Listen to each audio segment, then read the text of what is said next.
I'm Danielle, an ordinary housewife living in a quiet suburb of New Jersey. My husband Jack works the night shift as a security guard, so tonight it was just me and our two kids, 7-year-old Emily and 4-year-old Tommy. Outside, the rain was coming down in torrents, and the wind was slamming against the windows, making an incessant tapping noise that set me slightly on edge. At 8:30 p.m., I put the kids to bed. Tommy wanted a story, so I picked up a picture book from his nightstand and read to him. The sound of the rain and occasional rolls of thunder served as a constant backdrop. Once the story was over, I made my usual rounds, checking that all the windows and doors were locked. Satisfied that everything was secure, I finally sank onto the living room sofa, ready to relax. The television was tuned to the news. The anchor was reporting on a local string of home invasions, and I found myself glancing toward the front door. The chain lock was secured and the key was hanging on its hook. Everything seemed perfectly safe. Just after 9 p.m., the TV abruptly lost its signal. The screen turned to black and white static. "Damn weather," I muttered, flipping through a few channels, all showing the same snowstorm effect. Giving up, I turned the TV off and picked up my phone to scroll through social media for a bit. That's when I heard a faint noise on the porch, a soft thud like something bumping against the door. Assuming it was the wind knocking something over, I walked to the door and peered through the peephole. Outside it was pitch black. Nothing seemed out of place. Still, a faint uneasiness crept over me. I reached up and tugged on the chain lock, ensuring it was still fastened. Over the next hour, the faint noises continued, sporadically. A soft rattle of the doorknob as if someone was testing it. My unease deepened, but I told myself it was just the storm. At around 10 p.m., as I was getting ready to go upstairs to bed, a sharp metallic clanging noise came from the backyard. It sounded like someone forcefully rattling the gate or a metal fence. Grabbing my phone, I turned on the flashlight and pointed it out through the kitchen window. The rain blurred the glass, but I could make out the vague shape of something, or someone, standing motionless in the yard. My pulse quickened as I tried to call 911. The screen flashed no service. Damn it. The storm must have knocked out the signal. "Mommy?" Emily's small voice called from upstairs. She must have heard the tension in my voice. "It's okay," I said, forcing a calm tone. "Go back to bed. Mommy will be right there." Just as I spoke, a sharp click came from the front door. It was the sound of someone trying to pick the lock. I froze, my heart racing, and crept toward the door, pressing my eye to the peephole. A figure in a black raincoat with the hood pulled up was hunched over the lock, working on it methodically. I swallowed hard, trying to think. My hands trembled as I bolted every lock on the door, then grabbed the baseball bat leaning against the couch. The intruder seemed to notice the sound of the lock snapping shut. He stopped, then slammed his fist against the door, making it shake violently. Backing away, I moved to the stairs, clutching the bat. My mind raced. Then, the sound of shattering glass came from the back of the house. He was inside. "Emily, lock your door and stay with Tommy," I yelled, hearing their hurried footsteps upstairs. Footsteps thudded through the kitchen, growing closer. My grip on the bat tightened as I stood at the foot of the stairs. I couldn't let him reach my kids. The figure emerged from the dimly lit hallway, his black raincoat dripping water onto the hardwood floor. He wasn't holding any weapons, but his presence radiated an undeniable menace. He paused, his gaze locking onto mine, then began walking toward the stairs. I screamed and charged, swinging the bat with all my strength. It struck his shoulder and he stumbled back, but he quickly grabbed the bat, yanking it out of my hands and shoving me to the floor. I kicked and clawed, but his hands closed around my throat like a vice. His voice was low and menacing. "Keep quiet or your kids will get hurt." Panic and fury surged through me. I struggled against him, my vision blurring. Then a piercing scream from upstairs broke through the chaos. Emily's terrified cry made him pause, his grip loosening slightly as he turned his head toward the stairs. Seizing the moment, I grabbed the bat from the floor and swung it with every ounce of strength I had left. The impact landed squarely on his head. He let out a guttural groan and collapsed to the floor, unmoving. Gasping for breath, I scrambled to my feet and dashed upstairs. Emily and Tommy were huddled together in the corner of their locked room, trembling. I hugged them tightly, then locked the door behind us and grabbed the landline phone from the nightstand. Miraculously, the line was still working and I managed to call 911. When the police arrived, the man was gone. All that remained was a pool of blood near the back door, which was wide open. They searched the neighborhood but found no trace of him. Later, I discovered that he had cut the power to the house and tampered with the phone lines to disable my cell signal. His identity and motives remain a mystery. The security cameras captured a shadowy figure, but his hood obscured his face. To this day, I can't sleep on stormy nights. Every time I hear the sound of rain tapping against the windows, I feel as though he's still out there, standing in the darkness, watching my home.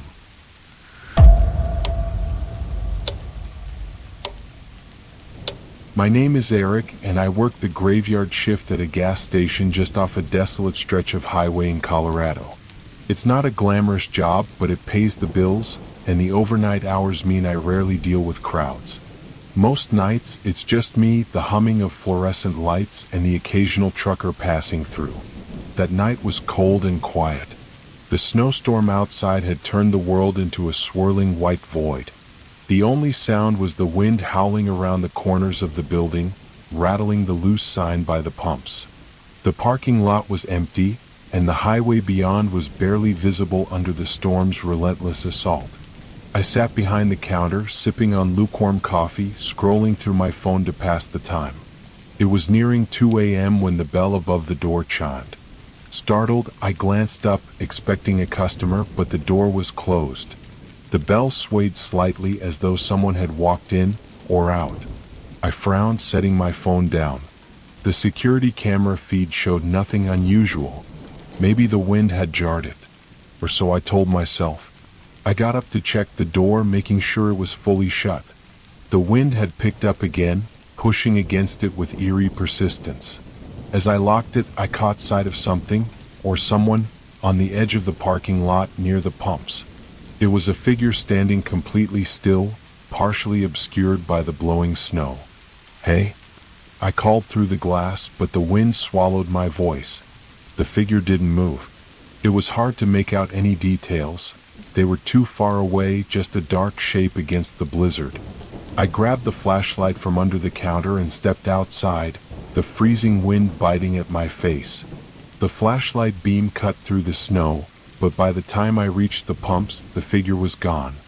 I shone the light in all directions, scanning the empty lot, but there was nothing. No footprints, no sign that anyone had been there at all. A deep unease settled over me as I retreated back inside. Back at the counter, I locked the door again and double-checked the cameras.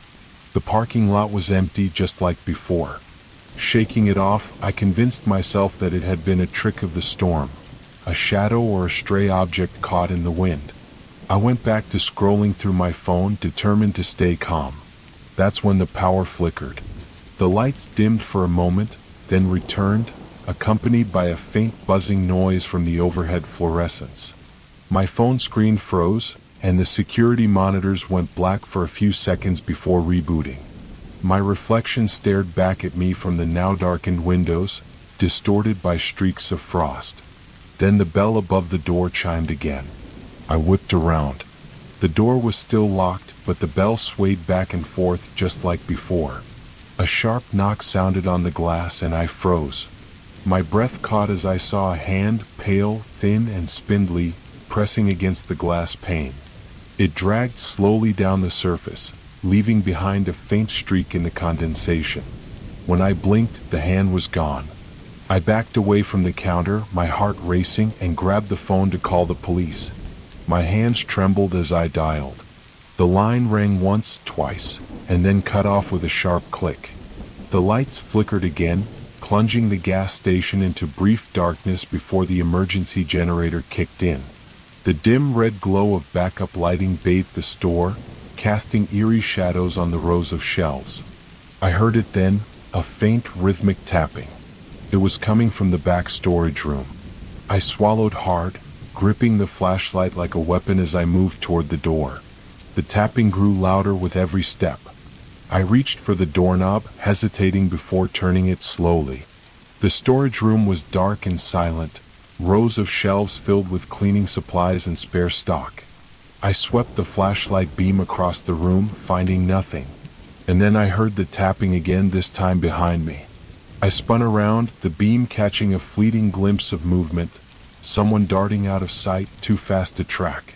My breathing quickened as I backed toward the front of the store, heart pounding like a drum. Suddenly, the bell above the door chimed a third time. This time, the door was wide open, snow swirling in from the storm outside. Standing just inside the threshold was a man. He was tall and bundled up in a dark, wet coat, the hood pulled low over his face. He stepped forward slowly, his boots crunching against the tile floor. In his gloved hand, he held a tire iron. "What do you want?" I demanded, my voice shaking. The man didn't respond. Instead, he raised the tire iron and pointed toward the back of the store. My instinct screamed to run, but I was frozen in place, staring at him. Finally, I grabbed the wrench from behind the counter, holding it up like a shield. "Get out!" I yelled. The man moved closer, his boots leaving wet, muddy prints on the floor. He didn't speak. Instead, he lunged toward me, swinging the tire iron. I barely dodged, scrambling back and swinging the wrench wildly. The metal clanged as our weapons collided. The struggle was frantic and chaotic. I managed to land a hit on his arm, and he dropped the tire iron with a grunt. Taking the opportunity, I shoved him hard, and he stumbled backward. Before he could recover, I ran out into the storm. I didn't stop running until I reached the highway, gasping for breath. When I flagged down a passing truck, the driver let me in and called the police. They arrived quickly and searched the gas station, but the man was gone. The officers found signs of forced entry at the back door and muddy footprints leading away into the woods. Whoever he was, he had planned his attack carefully. To this day, I still work night shifts, but I never feel safe. Every time the wind rattles the windows or the door chime rings unexpectedly, I can't help but remember the man in the storm, and I wonder if he's still out there, waiting for another quiet, isolated gas station to find his next victim.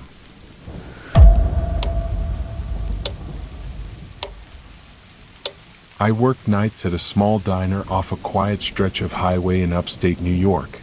It's a lonely job, but it pays the bills.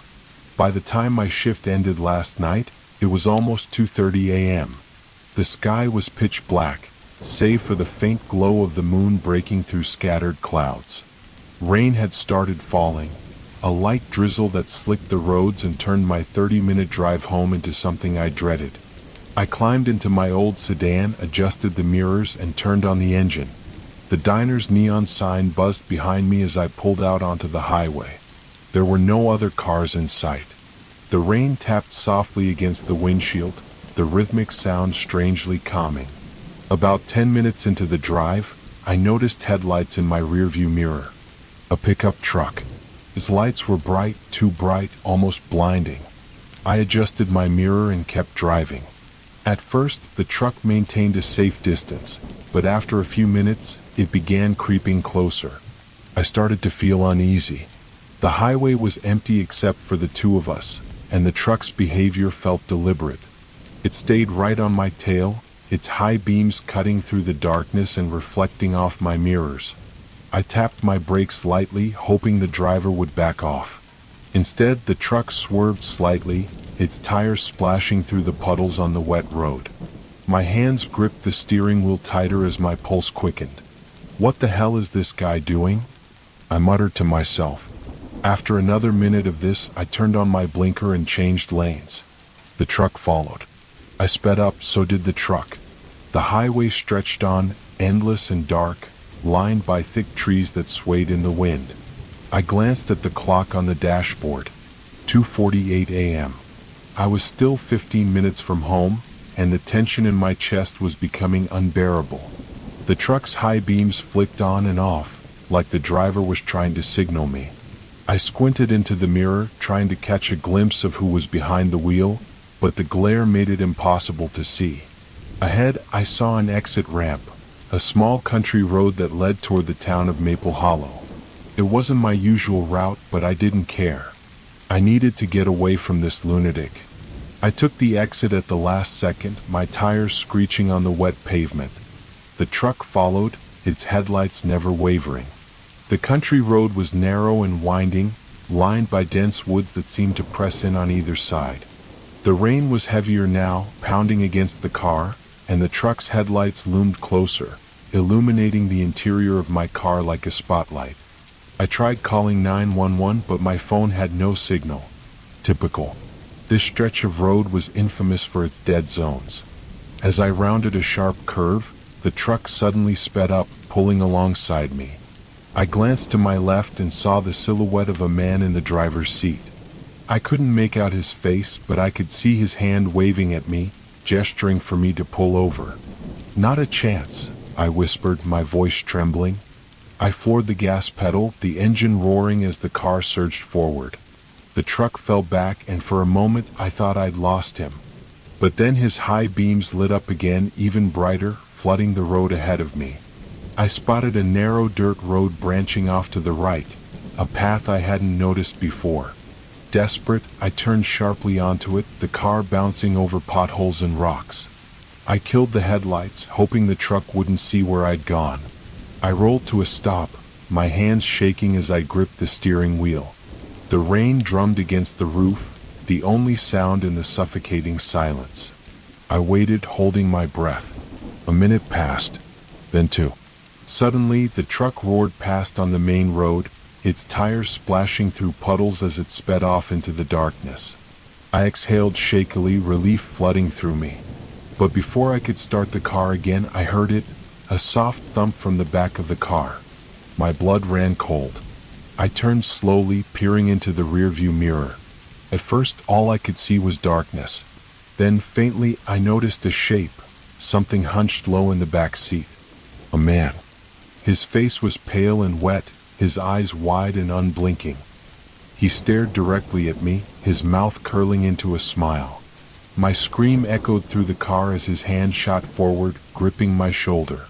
The last thing I saw before everything went black was his face, inches from mine, his breath hot against my skin. When I woke up, it was morning. My car was parked on the side of the highway, engine off, door slightly ajar. The back seat was empty. But on the dusty window, written in smeared letters, was a message. "Thanks for the ride."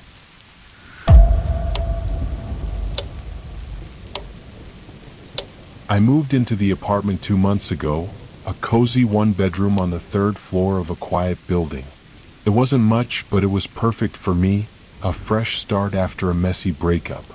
The building itself was old, with creaky floors and thin walls, but the neighbors mostly kept to themselves. Mostly. There was one tenant I hadn't met. Apartment 3B, directly across the hall. The door was always shut, the blinds perpetually drawn. I'd never seen anyone come or go, never heard any noise from inside. At first, I didn't think much of it. Maybe they worked odd hours, or maybe the place was vacant. But after a few weeks, small things began to nag at me. The first was the smell. It wasn't constant, but sometimes, late at night, a faint odor would waft into the hallway. Acrid, metallic, and faintly sweet. I tried to ignore it, telling myself it was probably just old pipes or a clogged garbage disposal. Then there were the sounds. It started one night around 2 a.m. I had just gotten into bed when I heard faint scratching, like nails dragging across wood. I froze, straining to pinpoint the source. It wasn't coming from outside or the floor below. It was coming from across the hall. I listened, my pulse quickening, but the noise stopped as suddenly as it started. The next morning, I passed 3B on my way out. For the first time, I noticed something strange. Faint scuff marks near the base of the door, like something heavy had been dragged inside. Curiosity gnawed at me, but I told myself it wasn't my business. People had the right to privacy. Still, I found myself glancing at that door every time I passed, half expecting it to swing open. It never did. Things escalated the night the fire alarm went off. It was just past midnight when the shrill wail jolted me awake. I grabbed my jacket and stumbled into the hallway, along with a handful of other tenants. Smoke was faintly visible at the far end of the hall, and I realized it was coming from 3B. The building's super, a wiry man named Phil, arrived within minutes. He banged on the door to 3B, shouting for whoever was inside to open up. No answer. He jiggled the doorknob, then pulled out a master key. The door swung open and a cloud of black smoke poured out. We all stepped back, coughing as Phil disappeared inside. I expected him to emerge with an angry tenant, but instead he reappeared alone, his face pale. "Just a burned pan on the stove," he said too quickly. "Nothing to worry about. Everyone back to bed." I didn't believe him. The next morning, I cornered Phil in the lobby. "What's the deal with 3B? I asked. "Who lives there?" He hesitated, avoiding my eyes. "Just an old guy. Keeps to himself. Not a problem." I pressed him, but he brushed me off and hurried away. That night, the scratching started again. This time, it was louder, more frantic. I couldn't ignore it anymore. Heart pounding, I crept to my door and pressed my ear against it, listening. There was a low, muffled thumping, almost like footsteps. I grabbed my phone and dialed Phil, but the line went straight to voicemail. A sudden crash from across the hall made me jump. I peeked through the peephole, my breath catching in my throat. The door to 3B was slightly ajar. I hesitated, every instinct screaming at me to stay put. But then I heard it, a faint, pitiful whimper. Someone was inside. Against my better judgment, I stepped into the hallway, my bare feet silent on the worn carpet. I pushed the door open wider, wincing as the hinges creaked. The apartment was dark, the air thick with the same metallic odor I'd noticed before. My eyes adjusted slowly, revealing a cramped living room cluttered with newspapers and empty food containers. "Hello?" I whispered, my voice trembling. No response. I moved further inside, my skin crawling. The sound was coming from the bedroom, a rhythmic thudding like something heavy striking the floor. I reached the doorway and stopped cold. A man was sitting on the bed, his back to me. He was hunched over, rocking back and forth. His hands were gripping something that gleamed faintly in the dim light. "Sir?" I stammered. He froze, his head snapping toward me. I didn't see his face, just his eyes. Wide, bloodshot, and utterly devoid of humanity. I ran. I don't remember how I made it back to my apartment, but I locked the door behind me and called the police. They arrived within minutes, but when they forced their way into 3B, the apartment was empty. The cops found no trace of the man I saw. No sign of anyone living there at all. Phil swore the place had been vacant for years. I moved out the next day, but sometimes late at night I hear faint scratching at my door, and I wonder if 3B ever really let me go.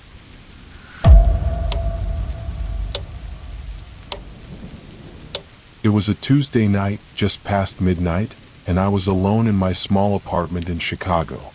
My roommate Jenna had gone to visit her parents for the week, leaving me to enjoy the rare solitude. The apartment was modest, a 2-bedroom unit on the 3rd floor of an old brick building. It wasn't fancy, but it was home. Outside, the city was unusually quiet. The soft hum of distant traffic was muted by the heavy rain pouring down, and the occasional flash of lightning briefly illuminated the dark streets. I was curled up on the couch, scrolling through my phone with a rerun of some crime show playing in the background. The sound of rain tapping against the windows was oddly soothing, and for the first time in weeks, I felt truly relaxed. That feeling didn't last. At around 12:30 a.m., I heard a faint knock at the door. It was so soft that at first I thought I'd imagined it. I paused, muting the TV, and waited. The knock came again, slightly louder this time. I glanced at the peephole, hesitating. It wasn't unusual to get a knock this late. Sometimes neighbors forgot their keys or delivery drivers got the wrong apartment. Still, something about it felt off. "Who is it?" I called out, my voice steady. No response. I waited a moment, then cautiously looked through the peephole. The hallway outside was dark. One of the overhead lights had been flickering for weeks, and tonight it was out completely. I could barely make out the figure of someone standing just outside the door, but I couldn't see their face. They were too close to the peephole, their head tilted downward as if studying the doormat. "Can I help you?" I called again, louder this time. The figure didn't move or respond. A cold shiver ran down my spine. My hand instinctively went to the deadbolt, making sure it was locked. I stayed there for a moment, my heart pounding, until finally the figure turned and walked away. I watched them retreat down the hallway until they disappeared around the corner. Letting out a shaky breath, I stepped back from the door. Probably just someone drunk or confused, I told myself. Still, I couldn't shake the unease that clung to me like a second skin. I turned off the TV and decided to head to bed, double-checking the locks on both the front door and the windows before retreating to my room. I couldn't sleep. Every little creak of the building, every gust of wind against the windows, made me sit up and listen. After what felt like hours, I finally started to drift off. That's when I heard it. The sound of a door creaking open. I bolted upright in bed, my heart racing. It wasn't coming from my room, it was farther away in the living room. I reached for my phone, but my hands were shaking so badly it slipped from my grasp and fell to the floor. I froze, straining to hear past the sound of my own panicked breathing. There it was again, a soft, deliberate creak, followed by the faintest sound of footsteps. Someone was in the apartment. I slipped out of bed as quietly as I could, picking up my phone and dialing 911. My fingers hovered over the call button, but I didn't press it yet. If whoever was out there heard me talking, I'd lose any element of surprise I might have. I grabbed a metal lamp from my nightstand and crept toward the bedroom door. My heart pounded in my chest, so loud I was sure whoever was in the apartment could hear it. The footsteps were getting closer now, moving down the hallway toward my room. I crouched low, gripping the lamp tightly, and waited. The footsteps stopped just outside my door. The doorknob rattled, then slowly began to turn. I flung the door open, swinging the lamp with all my strength. It connected with something solid, and I heard a muffled grunt of pain. The figure stumbled backward into the hallway, and I finally got a good look at them. It was a man, tall and wiry, dressed in dark, weather-soaked clothes. His face was obscured by a hood and mask, but his eyes, those cold, predatory eyes, were fixed on me. He lunged toward me and I swung the lamp again, but this time he grabbed it, yanking it out of my hands and shoving me hard against the wall. I screamed, kicking and clawing at him as he pressed his weight against me. He pulled a knife from his pocket, the blade glinting faintly in the dim hallway light. I thrashed wildly, knocking a framed photo off the wall. The glass shattered as it hit the floor, and I grabbed a shard, plunging it into his arm. He howled in pain, stumbling back and dropping the knife. I scrambled to my feet and ran toward the living room, but he was right behind me. My foot caught on the corner of the rug, and I went sprawling to the floor, slamming my shoulder against the coffee table. Before I could get up, he was on me again. His hands wrapped around my throat, squeezing tight. My vision blurred as I clawed at his hands, struggling for air. Just when I thought I was about to pass out, a deafening bang filled the room. The man's grip loosened and he collapsed on top of me, blood pooling beneath him. I gasped for air, shoving him off as I looked up to see my neighbor, Mr. Alvarez, standing in the doorway with a shotgun. "Are you okay?" he asked, his voice trembling. I nodded, too shaken to speak. He called the police while I sat there, shaking and clutching my bruised throat. When the officers arrived, they identified the intruder as a wanted felon who had been breaking into apartments across the city. I moved out of that building a week later. Even now, in a new apartment with better locks and a security system, I still can't sleep through the night. I keep seeing his eyes, those cold, calculating eyes, watching me from the shadows.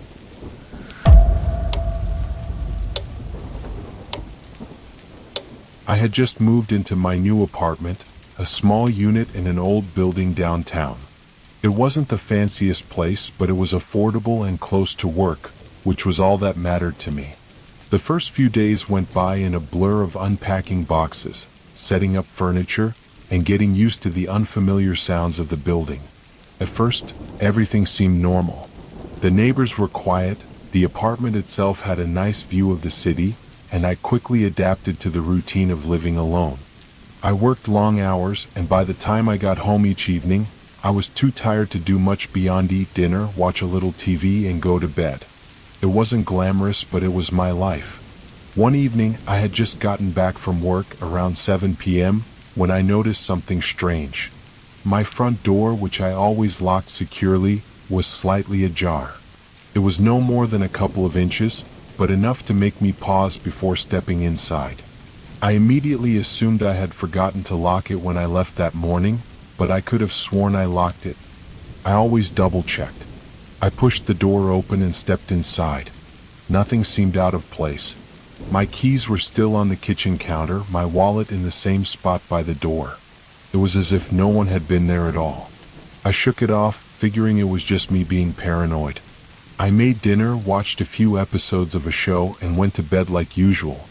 But over the next few days, things started to get odd. Every time I came home, the door would be slightly ajar. Not wide open, but just enough to make me wonder. I started locking it with the deadbolt when I left, but it didn't seem to make any difference. One night, I arrived home later than usual, around 11 p.m., and as expected, the door was ajar again. But this time, I had a strange feeling. Something was off. I stood there for a moment just outside my apartment, staring at the small gap between the door and the frame. I couldn't explain it, but I felt like someone was inside watching me. I hesitated, but eventually I stepped inside. Nothing was different, but the air felt heavier somehow, as if someone had been in the apartment. I went about my usual routine, but I couldn't shake the feeling that I wasn't alone. I checked the apartment again, the bathroom, the closets, the shower. It was empty. I was beginning to feel like I was losing my mind. I even considered the possibility that I had a key misplaced, or maybe I was forgetting to lock it properly. But deep down, I knew that wasn't it. There was something else going on, something I couldn't explain. Then things got even stranger. One morning, I woke up to find my keys missing. They weren't on the counter where I always left them. I searched the apartment, checking the pockets of my jacket, the couch cushions, the bathroom. Nothing. I had to borrow a spare set to leave for work. That night, I came home and sure enough, the door was slightly ajar again. But this time something felt wrong. As soon as I stepped inside, I noticed something new. A faint smell like a mixture of cologne and something earthy. It was unfamiliar and it made my stomach churn. I searched the apartment again. The smell seemed to linger in the hallway, in the kitchen. But when I checked the bathroom, I found something else. My keys. They were on the bathroom counter, right next to the sink. I froze. There was no way I could have missed them there earlier. I always double-checked my keys before leaving in the morning, and I was certain they weren't there when I left that day. And yet, here they were, as if someone had placed them there for me to find. It was then I realized something I had been avoiding. I wasn't imagining things. I wasn't being forgetful. Someone had been in my apartment. But who? I couldn't explain it. There were no signs of forced entry, no footprints, no fingerprints, nothing. The locks were still intact. I never heard anything. The only thing that seemed out of place was the sense of someone being there, just out of sight, just enough to make me question my own mind. I started to feel like I was being watched. Every night, I would leave for work and return to the same subtle oddities. The door ajar, the smell, the misplaced items. I told myself it was just my mind playing tricks on me, but the feeling never went away. One night, I decided to confront whatever it was. I waited, sitting quietly in the dark, listening to the faint sounds of the city outside. I told myself that if anyone came in, I would hear them. The minutes stretched on, the quiet becoming unbearable. My eyes began to close, and then I heard it. A soft sound. A creak like someone stepping on the floorboards. It was coming from the hallway. I froze, my heart pounding in my chest. The sound continued, but it was slow and careful, as if someone didn't want to be heard. I waited, holding my breath, but there was nothing. The sound stopped. I waited a little longer before cautiously stepping into the hallway. My eyes scanned the dark, the faint light from the street lamp outside casting long shadows through the apartment. Nothing. The apartment was empty. I stayed up the rest of the night, my nerves on edge, but nothing happened. No more sounds, no more strange occurrences. When morning came, I felt exhausted, but I decided it was time to confront the issue once and for all. I called a locksmith that afternoon. When he arrived, I asked him to check the locks. He inspected the door and the deadbolt carefully. "Everything seems fine," he said, looking puzzled. "You might just be locking it incorrectly, or maybe it's just the door settling. Old buildings tend to have that problem." I couldn't shake the feeling that something wasn't right, but I had no concrete evidence. So I went about my day trying to ignore the strange unease creeping up on me. The next morning I found something new. A small note slipped under the door. It simply said, "I'm watching." There was no signature, no indication of who had left it. The handwriting was neat, but strangely unfamiliar. I didn't know whether to be terrified or confused. I don't know if I'll ever find out who or what is behind this. The events are getting stranger, and I don't know how much longer I can keep pretending nothing's wrong. My apartment is still my apartment, and yet I can't shake the feeling that someone, or something, has made it their home too. And I wonder, every time I step through that door, if I'll ever really be alone again.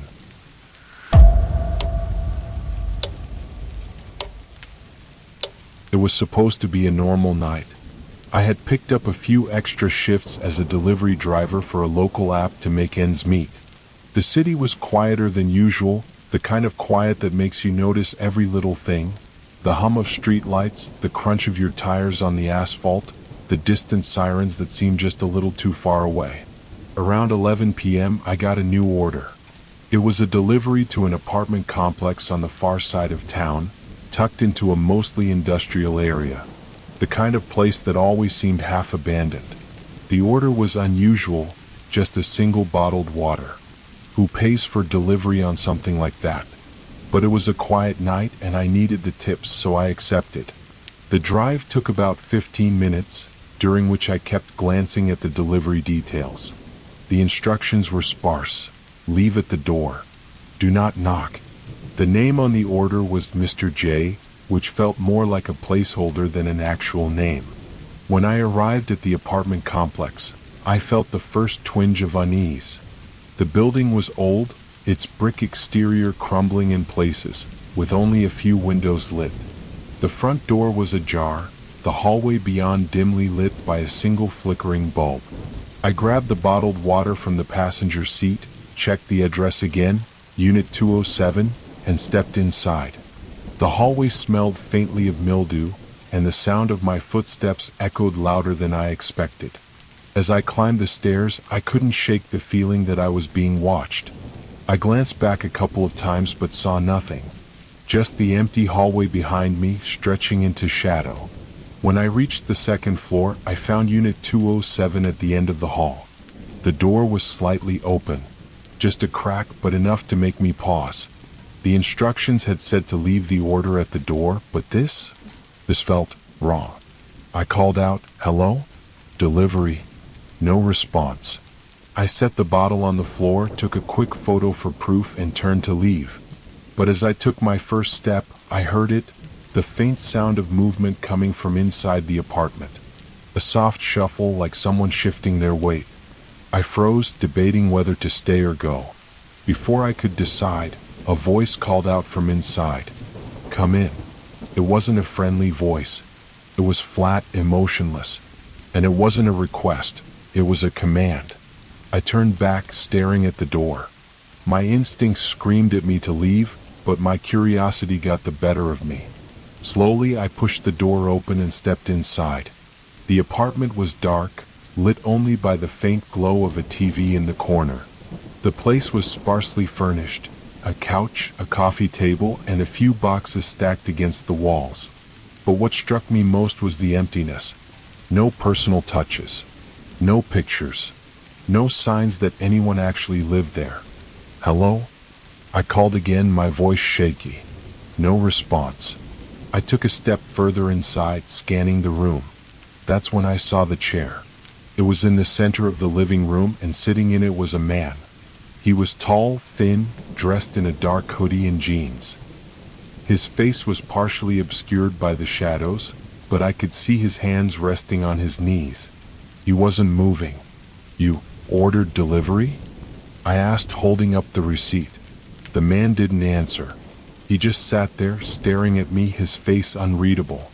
The silence stretched on, becoming unbearable. My heart was pounding in my chest. Something wasn't right.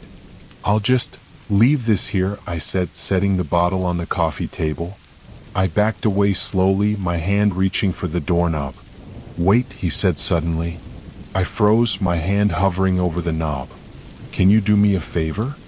His voice was calm, but there was an edge to it that made my stomach tighten. I didn't respond. "There's a bag in the bedroom," he continued. "Bring it to me." I stared at him, my mind racing. Why couldn't he get it himself? Why was he sitting there, unmoving in the dark? My instincts screamed at me to leave, but my feet felt rooted to the floor. I don't think I can do that," I said, my voice shaking. He tilted his head slightly, his expression unreadable. "I insist." Something in his tone sent a chill down my spine. I turned and bolted for the door, but before I could reach it, I heard him stand up. The sound of his chair scraping against the floor was like a gunshot in the silence. "Wait," he said again, louder this time. I didn't stop. I yanked the door open and ran down the hallway, my heart pounding in my ears. Behind me, I could hear his footsteps, slow but deliberate, following me. I reached the stairs and practically flew down them, nearly tripping in my panic. I burst through the front door and ran to my car, fumbling with the keys. When I finally got the door open, I jumped in, started the engine, and sped away without looking back. As I drove, my hands shaking on the wheel, I glanced in the rearview mirror. The street was empty. No sign of him. But the feeling of being watched lingered. When I got home, I reported the incident to the delivery app and blocked any future orders from that address. But the unease didn't go away. The next day, curiosity got the better of me and I searched the address online. What I found made my blood run cold. The apartment had been empty for months. The tenant, a man matching the description of the one I saw, had been evicted after he was arrested for assault. But according to the police report, he had disappeared after making bail, and no one had seen him since. To this day, I still wonder what would have happened if I'd gone into that bedroom, or if I'd stayed even a moment longer. All I know is I'll never take another late-night delivery again.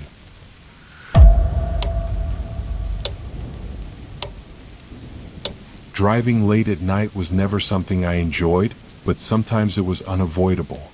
That evening, I was returning from a work conference in a neighboring state, and the highway stretched out before me like an endless ribbon of darkness. The clock on the dashboard glowed softly, 2:17 a.m. I was hours away from home, and fatigue was starting to set in. Outside, the world was eerily quiet. The only sounds were the steady hum of the engine and the occasional rush of wind as I passed an empty field or a stand of trees. No other cars had appeared in my rearview mirror for miles, and the highway seemed deserted. It was somewhere near the 60-mile marker, in the middle of a long empty stretch of road, that I first noticed it, a figure standing on the shoulder ahead. At first, I thought it was just a shadow or maybe an old sign, but as my headlights swept over it, I saw it more clearly, a person. They were standing still, facing the road, wearing a long dark coat that reached their knees. Their head was tilted slightly downward, obscuring their face. I slowed the car instinctively, my fingers tightening on the wheel. It wasn't unusual to see hitchhikers or stranded motorists, but something about this figure felt off. They weren't waving for help or trying to flag me down. They were just standing there, motionless, as though they were waiting. As I drove past, I couldn't resist glancing at them. But by the time I looked, they were gone. My chest tightened. There had been no movement, no sign of them stepping away from the road. It was as if they had vanished. I told myself it was just the exhaustion playing tricks on me. I even laughed out loud to shake the tension, though the sound of my own voice in the empty car felt strange, out of place. I focused on the road again, turning up the music to drown out the uneasy thoughts. 10 minutes later, the figure was there again. This time they were on the other side of the highway, standing on the shoulder just beyond a curve. The same long coat, the same stillness. My heart began to race as I realized it was impossible for them to have gotten there. The stretch of road was straight and open. I would have seen them cross. I gripped the wheel tightly, refusing to slow down this time. As I passed, I stared straight ahead, not daring to look at them. But out of the corner of my eye, I thought I saw their head turn just slightly, as if following me. The urge to pull over and collect myself was strong, but the idea of stopping on this empty highway felt even worse. I kept driving. The next few miles were tense. I kept glancing in the rearview mirror, half expecting to see the figure standing in the middle of the road. But there was nothing, just the empty stretch of asphalt behind me. I told myself it was over, that I was imagining things. But then my headlights caught something in the distance. The figure was standing in the middle of the road. I slammed on the brakes, the tires screeching against the pavement. The car skidded slightly, stopping just a few yards from where they stood. My hands were trembling as I gripped the wheel, my breathing shallow and rapid. They didn't move. The headlights illuminated them fully now. The coat was worn, frayed at the edges, and their shoes were caked with mud. Their hands hung limply at their sides, and their head was still tilted downward, hiding their face. I honked the horn, hoping they'd step aside, but they didn't react. They just stood there, blocking the road. Something about the stillness, the absolute lack of acknowledgement, made my skin crawl. This wasn't normal. This wasn't someone looking for help. I reached for my phone, desperate to call someone, anyone. But when I unlocked the screen, there was no signal. Of course there wasn't. I glanced back at the road. The figure was gone. My pulse was pounding as I scanned the darkness, but there was no sign of them. My headlights illuminated nothing but the empty highway ahead. I took a deep breath, trying to steady myself, and pressed the gas. The car rolled forward slowly, my eyes darting from side to side, watching the shadows for any sign of movement. And then the thud came. It wasn't loud, but it was enough to make me slam on the brakes again. Something had hit the back of the car. Or maybe someone. My hands shook as I glanced at the rearview mirror. There was nothing there. I didn't want to get out. Every instinct screamed at me to keep driving, but I couldn't ignore the possibility that someone was actually hurt. I grabbed the flashlight from the glove compartment and stepped out into the night. The air was cold and the silence was suffocating. I walked to the back of the car, shining the beam of light over the bumper and the road behind it. There was nothing. No dents, no scratches, no sign that anything or anyone had been there. I stood there for a moment, the flashlight trembling in my hand. That's when I heard it. Footsteps. Soft, deliberate, coming from just beyond the edge of the light. I whipped the flashlight around, scanning the darkness. The beam caught the figure standing just a few feet away, their face still obscured. I stumbled backward, my heart racing, and scrambled back into the car. I locked the doors, threw the car into gear, and floored it. As I sped down the highway, I didn't dare look in the mirrors. I didn't want to see them again. For the rest of the drive, I kept the headlights on high, my eyes darting constantly between the road ahead and the shadows around me. When I finally reached the outskirts of the city, the lights of the buildings felt like a lifeline. I never told anyone about what happened that night. But even now, every time I drive down an empty highway, I catch myself glancing at the shoulder, half expecting to see that figure again. And sometimes, late at night, when the road is quiet and the world feels too still, I wonder if they're still waiting for me.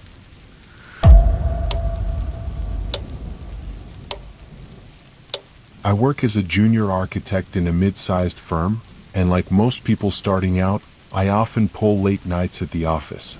Our building is in the heart of downtown. a sleek, modern structure with floor-to-ceiling windows offering an impressive view of the city. By day, it's bustling with activity, the clatter of keyboards, the hum of printers, the constant buzz of conversation.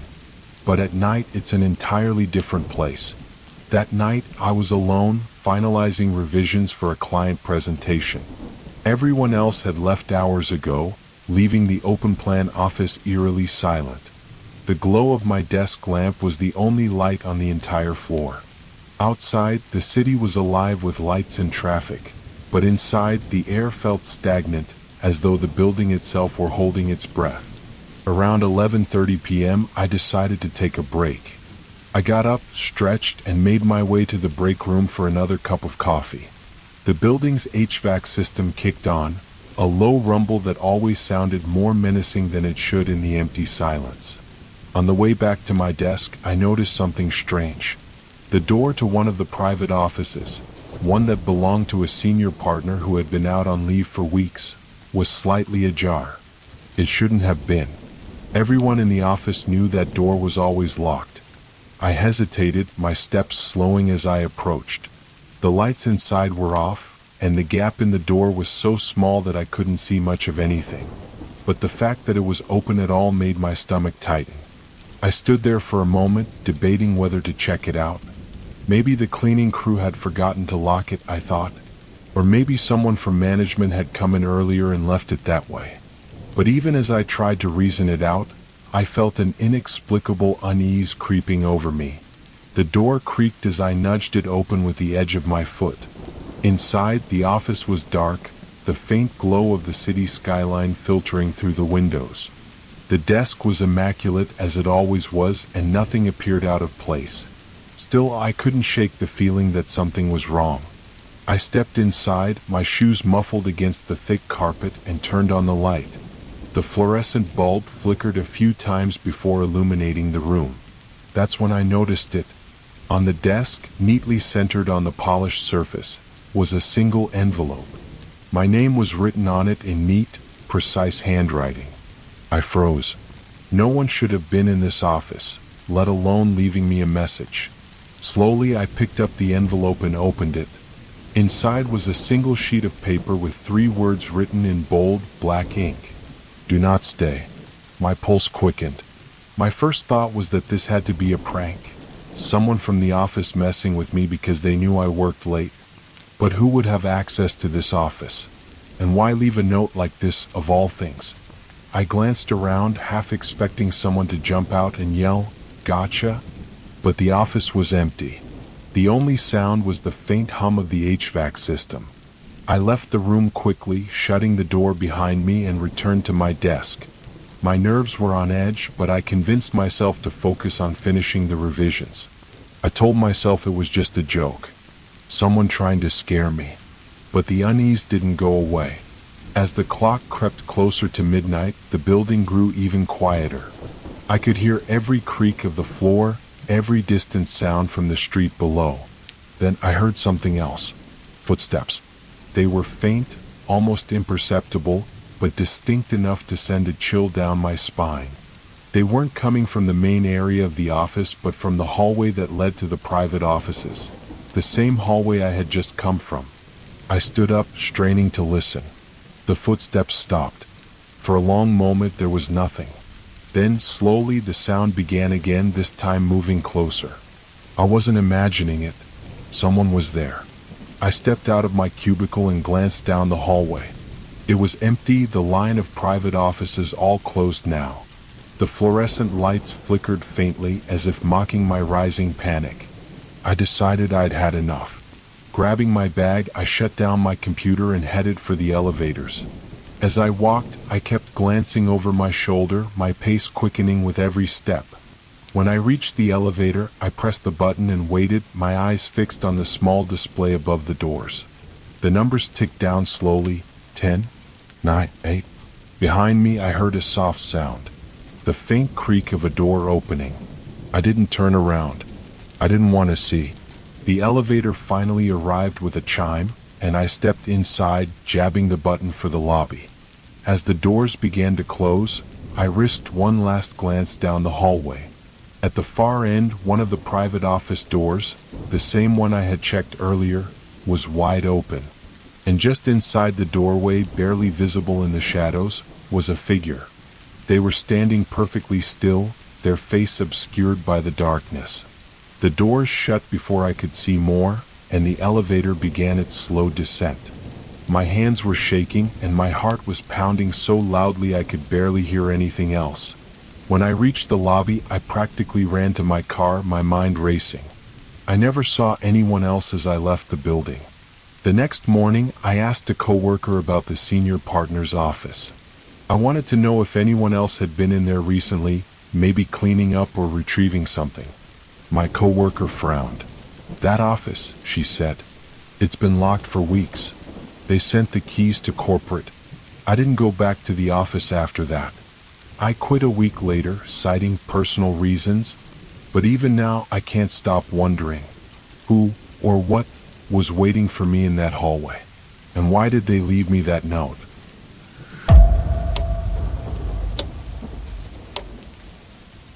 It had been a long day, and by the time I left the office, the city had settled into an eerie quiet. The streets were nearly empty, the occasional car passing by in the distance. I had missed the last bus, which meant walking home through a neighborhood that wasn't exactly known for its safety. I told myself it was fine. It was only a 20-minute walk, and I'd done it before. The air was cold, my breath visible in the dim glow of the street lights. I shoved my hands into my pockets and kept my head down, my footsteps echoing faintly against the pavement. The first 10 minutes passed without incident. The streets were silent, the buildings dark.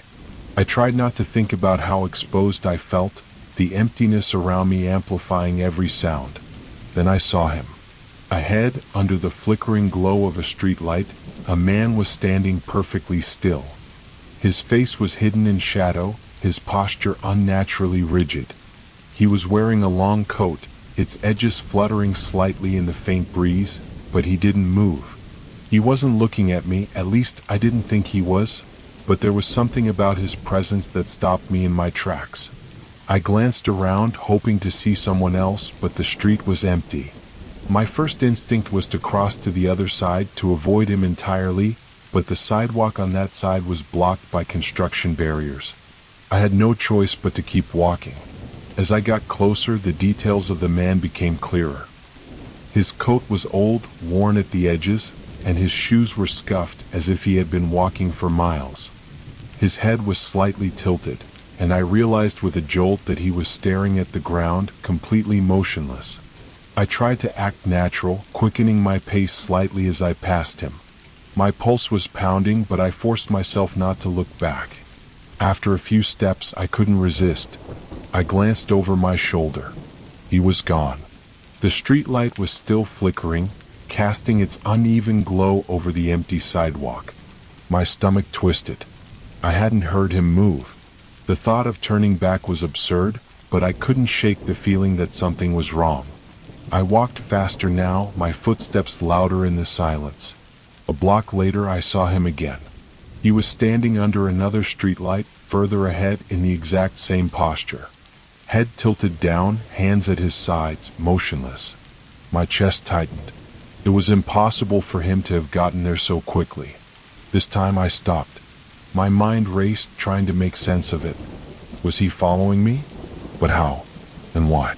I considered turning back, but the thought of walking past him again sent a chill through me. I decided to keep going, my legs carrying me forward despite the growing dread. As I passed him this time, I kept my eyes on him, my breath shallow. He didn't move, didn't react. But the closer I got, the more I noticed the details. His coat looked damp, as if he'd been caught in the rain, but there hadn't been any rain that day. His hands were pale, almost unnaturally so, and his shoes seemed to leave no marks on the pavement. I hurried past, my heart pounding so hard it felt like it might burst. I didn't look back this time. When I turned the corner onto my street, I felt a brief surge of relief. My building was only a block away, the warm glow of the lobby lights visible in the distance. I quickened my pace, almost breaking into a jog. Then I heard it, the sound of footsteps behind me. They were slow at first, deliberate, matching my pace exactly. I told myself it was nothing, that it was just someone else heading home late. But as I sped up, so did the footsteps. I risked a glance over my shoulder. The man was there, walking now, his head still tilted downward. My stomach dropped. I turned back and started running, the sound of his footsteps growing louder behind me. My breath came in ragged gasps as I reached my building, fumbling with my keys in my haste. The footsteps stopped. I turned around, my hands trembling, expecting to see him standing just a few feet away. But the street was empty.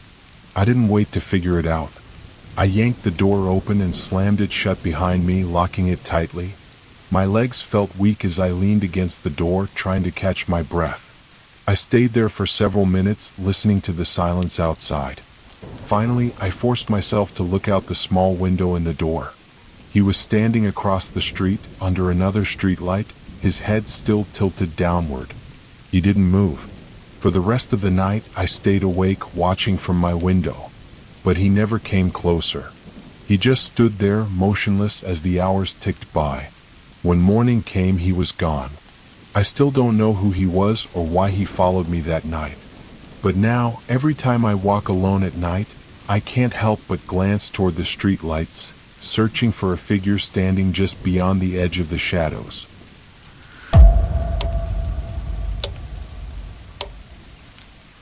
I work as the superintendent for a 6-story apartment building in the suburbs.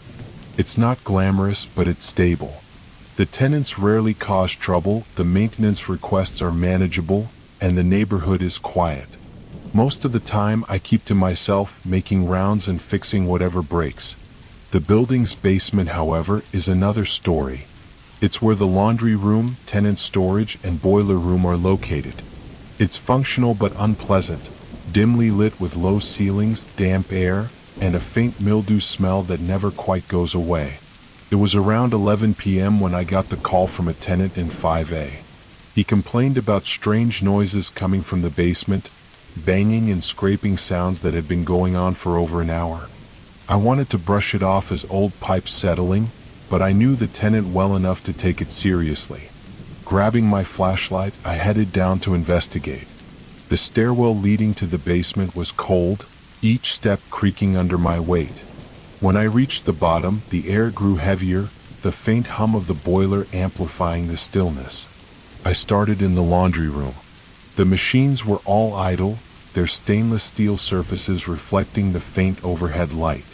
I scanned the area with my flashlight, my beam cutting through the shadows. Everything seemed normal. Next, I checked the storage units, rows of metal lockers secured with padlocks, each containing the tenant's belongings. Nothing out of place. Then I heard it. A faint thud, followed by a dragging sound. It came from the far end of the basement, near the boiler room. At first, I thought it might be an animal, a raccoon or a stray cat, but the sound was too deliberate, too heavy. I called out, my voice echoing in the empty space, but there was no response.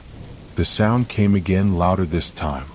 I made my way to the boiler room, the flashlight beam shaking slightly in my hand. The door was slightly ajar, the space beyond swallowed by darkness. Pushing it open, I stepped inside. The room was cramped, filled with pipes and machinery that hissed and groaned faintly. It smelled of oil and damp concrete. At first glance, everything seemed normal. Then I saw the streak. A dark, muddy smear stretched across the floor, leading to a metal cabinet in the far corner of the room. The cabinet door was ajar, just enough to reveal the black void inside. I approached cautiously, each step feeling heavier than the last. The cabinet was old, its hinges rusted, the metal surface streaked with grime. It had been in the boiler room for as long as I'd worked here, but I'd never opened it. I reached out, gripping the cold metal handle, and pulled the door open. It was empty. Inside was nothing but dust and the faint smell of mildew. I felt a nervous laugh escape my lips, embarrassed by my own paranoia. Then the boiler room door slammed shut. I spun around, my flashlight darting over the pipes and machinery. The door was closed, and the room was silent except for the faint hiss of steam. That's when I heard it. breathing. Slow, deliberate, and impossibly close. My chest tightened as I swung the flashlight toward the source, but the beam revealed nothing, just empty space. The breathing stopped, and then the tapping began. It started softly, a rhythmic tap-tap-tap, coming from inside the cabinet. The sound grew louder, sharper, each tap echoing in the small room.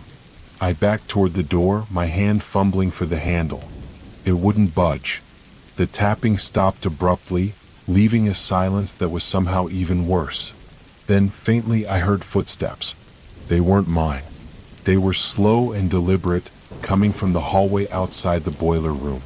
My pulse pounded in my ears as I pressed my back against the door. The footsteps grew louder, each step landing with a deliberate weight. Suddenly, the handle behind me gave way. I stumbled backward into the hallway, my flashlight skittering across the floor. I scrambled to my feet, glancing back at the boiler room. The door was ajar, but the space beyond was dark and still. I didn't wait to see more. I ran up the stairs, my legs shaky, and didn't stop until I was back in my apartment, the door locked tightly behind me. The next morning, I forced myself to check the basement again. Everything was normal. The cabinet was closed, the boiler room quiet, and the dark streak on the floor was gone. When Five's tenant asked if I found the source of the noise, I lied, saying it was probably just the pipes. But I knew better. Something was down there that night. And whatever it was, I don't think it wanted to be found.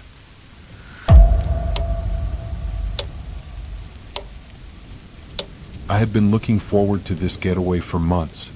As a high school teacher juggling endless grading, noisy classrooms, and extracurricular obligations, I desperately needed a break. The secluded cabin I found online seemed perfect. Nestled deep in the Oregon woods, miles from the nearest town, it promised peace, quiet, and a chance to reset. The drive out was uneventful. The late autumn air was crisp, and the sun cast a golden glow over the trees. By the time I arrived, the temperature had dropped and the wind had picked up. The cabin was smaller than I had imagined, but cozy, with a stone fireplace and large windows overlooking a snow-covered clearing. I unloaded my bags, stocked the fridge with provisions, and settled in. As night fell, the woods became eerily silent. The only sounds were the occasional rustle of wind and the steady crackling of the fire. I curled up on the couch with a book, feeling completely alone, but not in a bad way. This was what I had wanted: solitude. The first sign of something amiss came just after midnight. I had gone to bed, but a noise outside jolted me awake. At first, I thought it was the wind, a low, rhythmic crunching like footsteps on the frozen ground. My heart raced as I lay there listening. Crunch, pause, crunch. The sound was deliberate, not random. Someone, or something, was walking outside the cabin. I mustered the courage to get up and peek through the window. The moonlight illuminated the clearing, but I saw nothing unusual. The snow was untouched except for my own tracks from earlier. Still, the sound continued. I tried to rationalize it. Maybe it was a deer, I thought, or some other nocturnal animal. I double-checked that the doors were locked and returned to bed, though sleep didn't come easily. The next morning, I stepped outside, hoping to find some evidence of the night's disturbance. To my shock, I saw fresh footprints in the snow, large booted ones. They circled the cabin, stopping directly beneath my bedroom window. A chill ran down my spine as I realized these weren't there the day before. Someone had been watching me. I considered leaving right then, but my rational side kicked in. Maybe it was a hiker who got lost. The cabin's remote location was supposed to deter people, but it wasn't impossible. Still, the thought of someone wandering so close to where I slept made me uneasy. Determined to shake off the fear, I spent the day exploring the woods. I kept to the trails and carried my phone, though I had no signal. By the time I returned, the sun was setting, and the clearing was bathed in a reddish-orange glow. For a moment, the beauty of it all made me forget my unease. That night, the noises began again. This time they were louder, closer. A thud against the side of the cabin made me jump. I grabbed a flashlight and shone it out the window, but the beam illuminated only empty snow. My pulse quickened as another thud echoed from the opposite side of the cabin, followed by a faint scraping noise, like nails on wood. Grabbing the fire poker for protection, I crept to the front door. "Hello?" I called out, my voice trembling. No response. The wind howled outside, but I swore I heard faint breathing just beyond the door. The sound stopped, replaced by a chilling silence. I waited, every nerve in my body on edge, before retreating to the couch and stoking the fire to calm myself. Sleep was out of the question. At dawn, I ventured outside again. The snow told a story I didn't want to read. Boot prints, different from yesterday's, led from the tree line to my front door. They didn't leave. Whoever, or whatever, had been there last night was gone by morning. But how? There were no tracks leading away. I packed my bags. Whatever peace I had hoped to find here was long gone. But as I loaded my car, I discovered the engine wouldn't start. I turned the key repeatedly, but it only sputtered and died. A sinking feeling settled in my chest. The cabin's listing had mentioned spotty cell service, so I climbed the hill behind the property, hoping to get a signal. My phone remained useless. As night fell, I locked every door and window, barricading myself inside with whatever furniture I could move. I kept the fire going and sat in the corner of the room, clutching the fire poker like a lifeline. Hours passed in tense silence. Then, just after midnight, the footsteps returned. They were slow, deliberate, circling the cabin like a predator sizing up its prey. My breath hitched as a shadow passed by the window. I couldn't make out details, but the shape was unmistakably human. The doorknob rattled. My grip on the fire poker tightened as I stared at the door, half expecting it to burst open. Instead, there was a knock, soft, almost polite. My blood ran cold. "Please," a man's voice said. It was calm, measured. "I need help. I'm lost." Every instinct screamed at me not to answer. I stayed silent, my heart pounding in my ears. The knock came again, louder this time. "Let me in," the voice demanded, its tone sharper now, almost menacing. I backed away from the door, my mind racing. After a few agonizing minutes, the knocking stopped. The silence that followed was almost worse. I didn't dare move, afraid of what might happen if I made a sound. The hours dragged on. Just before dawn, I heard something that made my stomach drop. The sound of glass shattering in the kitchen. My barricade hadn't been enough. I grabbed my flashlight and fire poker, forcing myself to move toward the noise. The kitchen was empty, but the small window above the sink was smashed. Snowflakes blew in, settling on the floor. Then I heard it, a low, raspy breath coming from behind me. I turned, raising the poker, but there was nothing there. The front door stood wide open, swinging slightly in the wind. When daylight finally came, I grabbed my bag and started walking. I didn't care where I ended up, I just needed to get away. Hours later, a passing truck driver found me on the main road, disheveled and freezing.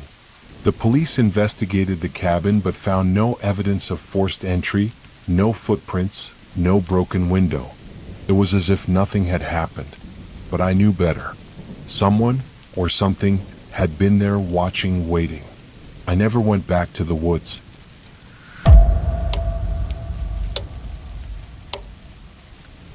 Working the graveyard shift at a gas station wasn't glamorous, but it paid the bills. As a broke college student, I couldn't afford to be picky. The station was on the outskirts of town, just off a lonely stretch of highway. On most nights, business was slow. A few truckers, the occasional traveler, and the regulars looking for cigarettes or coffee. It was quiet, sometimes too quiet. That night started like any other. The clock read 10 p.m. as I flipped the sign on the door to open and took my spot behind the counter. Outside, the cold wind howled through the empty lot. The fluorescent lights buzzed faintly, casting harsh shadows on the cracked asphalt. I pulled out my phone, settling in for a long, uneventful shift. The first few hours passed without incident. A trucker bought a coffee, a young couple stopped for snacks, and I busied myself restocking shelves. Around 1 a.m., things slowed down as they usually did. I was scrolling aimlessly through social media when I noticed headlights in the distance. A car pulled into the lot but stopped at the far end, away from the pumps. It sat there idling. I waited, expecting the driver to step out. They didn't. The car just sat there, engine humming, headlights illuminating the empty lot. I couldn't see inside because of the glare. Minutes passed, and the unease started to creep in. Maybe they were looking for directions, I told myself, or just resting before getting back on the road. But they never moved. At 1:30 a.m., I decided to take a closer look. Grabbing my flashlight, I stepped outside, the icy wind biting at my face. The car was still there, the driver's silhouette faintly visible through the windshield. I raised my hand in a wave, trying to appear friendly. No response. I hesitated, then walked closer. "Everything okay?" I called out. Nothing. The driver didn't even turn their head. As I approached the driver's side window, I felt a strange, heavy tension in the air, like the moment before a thunderstorm. The window was rolled up, and the inside of the car was dark. I knocked lightly. The engine cut off. The sudden silence was deafening. I stepped back instinctively, my heart pounding. Before I could say anything else, the headlights flicked off, and the car's interior remained hidden in shadow. I waited a few seconds, unsure what to do, then turned and hurried back inside the gas station, locking the door behind me. The car stayed there, parked and silent. I watched it from behind the counter, every nerve on edge. The minutes dragged by. At 2 a.m., I glanced at the security monitor. The car was still in the lot, but now the driver's door was slightly open. I felt a jolt of fear. When had that happened? I hadn't heard or seen anyone get out. I stared at the monitor, searching for movement, but the lot was empty. The car door remained ajar, a gaping black hole in the frame. I picked up my phone and dialed the non-emergency police line. "This is Jackson Gas Station," I said, my voice shaking. "There's a car parked in our lot, and I think something's wrong." The dispatcher asked a few questions, promising to send an officer to check it out. Hanging up, I felt a small measure of relief. Help was on the way. I kept my eyes on the monitor, watching the car like a hawk. At 2:15 a.m., the lights inside the station flickered. My stomach dropped. A second later, the monitor screen went black. The power hadn't gone out completely. The overhead lights and refrigerator hum continued, but the cameras were dead. I stared at the blank monitor, then turned my gaze toward the glass doors. The lot outside was dark except for the faint glow of the street lamp. The car was still there, the door still open. The wind carried a soft creak, like something swaying in the breeze. I took a step back, every instinct screaming at me to stay inside. But then, faintly, I heard it, the sound of footsteps. Slow, deliberate, coming closer. The sound stopped just outside the door. I held my breath, clutching my phone. A shadow appeared on the other side of the glass, a figure, tall and motionless. My mouth went dry as I stared, frozen. The figure knocked once. The sound was light, almost polite. I didn't move. Then came another knock, harder this time. "Hello?" a deep voice called. It was calm, steady, but something about it felt wrong. I think I left my wallet inside. I didn't respond. The figure leaned closer, their shadow looming larger. "Come on," they said, their voice sharpening. "Just let me in." I backed away slowly, my eyes never leaving the door. The figure didn't move. I could just barely make out their face in the faint light. A man, his features obscured by a hood. He raised a hand and tapped the glass with one finger. "Let me in," he said again, his voice now low and threatening. I shook my head, my heart hammering. "I've called the police," I managed to say. "They're on their way." For a long moment, the figure didn't respond. Then, without a word, they stepped back, disappearing into the darkness. The lot was empty again. The police arrived 20 minutes later. By then, the car was gone. The officers searched the area but found nothing. No footprints, no signs of forced entry. They assured me it was probably just a prank or a traveler passing through, but their words didn't ease my fear. I finished the shift on edge, jumping at every sound. When the sun finally rose, I clocked out and drove home, unable to shake the feeling of being watched. The next night, I checked the security footage from the previous shift. To my shock, the cameras hadn't just gone black. They had recorded static for several minutes before shutting off entirely. In the few frames before the distortion began, I saw the figure standing by the door. But the car wasn't in the lot.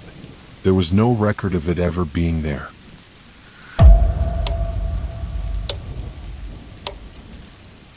When I first found the apartment, it felt like a steal.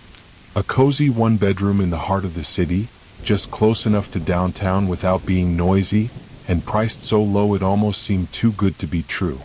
The landlord mentioned that the unit directly above mine had been vacant for years, which I actually found comforting.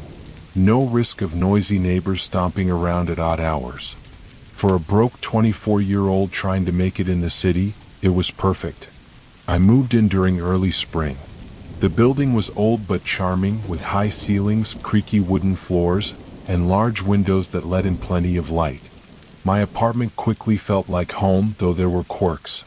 The plumbing groaned sometimes, the radiators hissed when they started up, and the hallways always smelled faintly of dust and mildew.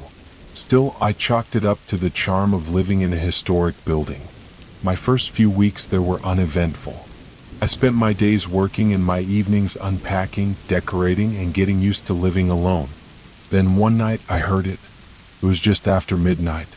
I was lying in bed, half asleep, when I heard the distinct sound of furniture being dragged across the floor above me.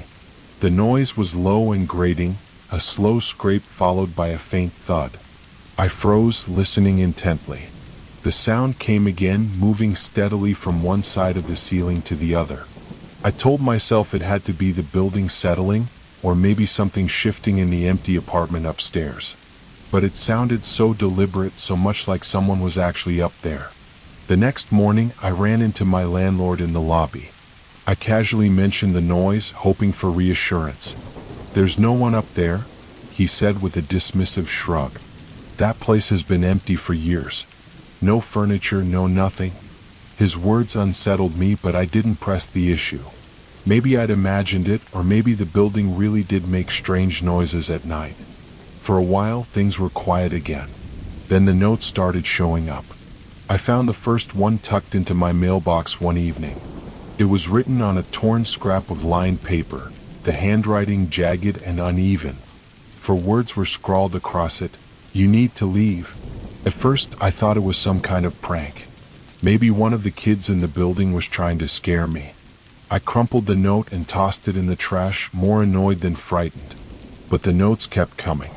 A week later, I found another one taped to my front door. This one read, "They're watching you." My nerves were starting to fray.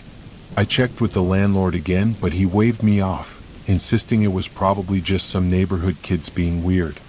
"They do stuff like that sometimes," he said, laughing it off. Nothing to worry about. But I was worried. One night, around 2 a.m., I was woken by a loud thump from upstairs. This time, it wasn't the sound of furniture moving. It was sharper, heavier, like someone had dropped something large and heavy directly above my bedroom. I sat up in bed, my heart pounding.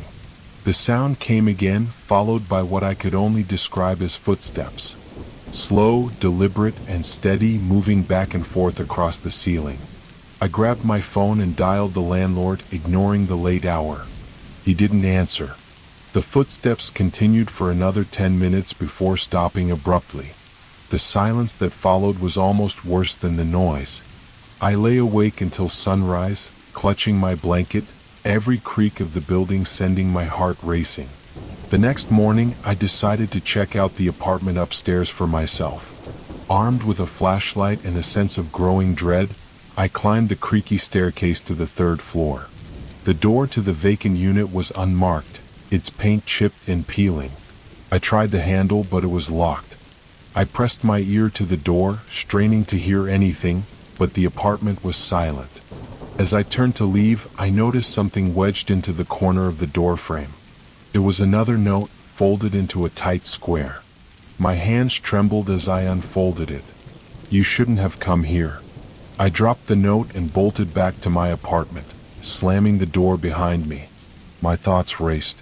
Who was leaving these notes? Was someone living upstairs without the landlord's knowledge? That night I barely slept. Every sound, every shadow seemed to take on a sinister edge. Around 3 a.m., just as I was starting to drift off, I heard it again, the dragging sound from the apartment above. But this time it was accompanied by something else, a faint rhythmic tapping. It was slow and deliberate, like someone was knocking lightly on the floor directly above my bed. Then, as I lay frozen in terror, a new sound joined the tapping. Whispering. I couldn't make out the words, but the whispers seemed to come from inside my own apartment, moving around me. I wanted to scream, to run, but my body wouldn't respond. When I finally gathered the courage to move, I grabbed my phone and called the police. I didn't care if they thought I was crazy. I needed someone to come. 2 officers arrived about 20 minutes later. They searched the building, including the apartment upstairs. When they came back, they looked confused. "There's no one up there," one of them said. "The apartment is completely empty. No signs of anyone breaking in." I showed them the notes, but they didn't have much to say about those either. "Probably just some kids messing with you," the other officer suggested. They left shortly after, and I was alone again. The next morning, I called the landlord and told him I was moving out. He didn't argue. As I packed my things, I found one last note sitting on the windowsill in my bedroom. "It's not over." I moved out that same day. I don't know who or what was in that apartment, but I've never been able to shake the feeling that I left something unfinished, or that whatever it was might follow me.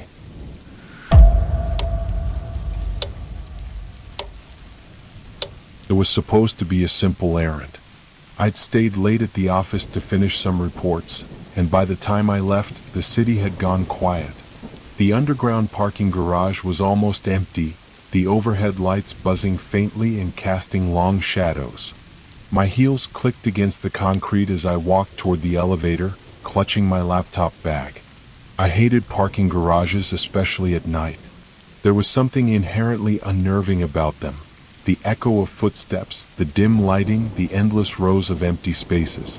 Still, I told myself to stop being paranoid. It was late, sure, but this was a well-maintained office building. Nothing bad was going to happen. The elevator doors slid open with a soft ding as I pressed the button. I stepped inside and hit the button for the ground floor.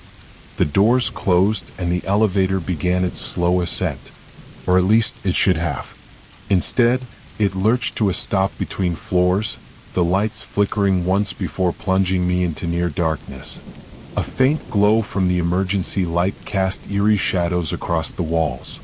I stared at the control panel, pressing the ground floor button again and again, but nothing happened. "Great," I muttered, fishing my phone out of my bag.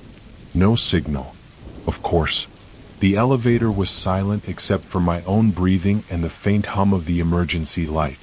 I tapped at the call button, hoping to reach building maintenance, but there was no response. I leaned back against the wall, trying to calm myself. It was just a malfunction. These things happen all the time, right? Someone would notice eventually. That's when I heard it. A faint, rhythmic tapping sound. It seemed to come from above me, muffled but unmistakable. My stomach twisted.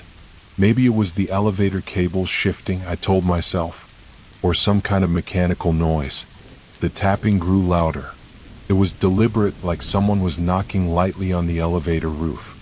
I stared up at the ceiling, my heart pounding. The emergency light cast just enough of a glow for me to see the edges of the access hatch above me. The tapping continued, steady and patient, as if waiting for me to react. I moved to the corner of the elevator, pressing myself against the wall. "Hello?" I called out, my voice trembling. The tapping stopped. The silence that followed was worse than the sound. My ears strained to pick up any hint of movement, but the elevator was deathly quiet. Then, just as suddenly as it had stopped, the tapping resumed, this time faster and more insistent. "Is someone up there?" I shouted, trying to sound braver than I felt. The only response was a low, scraping noise like metal dragging against metal. The hatch above me rattled slightly as if something, or someone, was trying to open it. I clutched my phone, my fingers trembling as I tried to dial 911. The screen showed no service. My mind raced. I was trapped in a metal box, suspended between floors, and now there was something, or someone, above me. The rattling stopped. I waited, every nerve in my body on edge, but the silence stretched on. Minutes passed, or maybe it was only seconds. It was hard to tell. Suddenly, the elevator jolted violently, throwing me to the floor. The lights flickered again, and for a brief moment, I thought the elevator might start moving.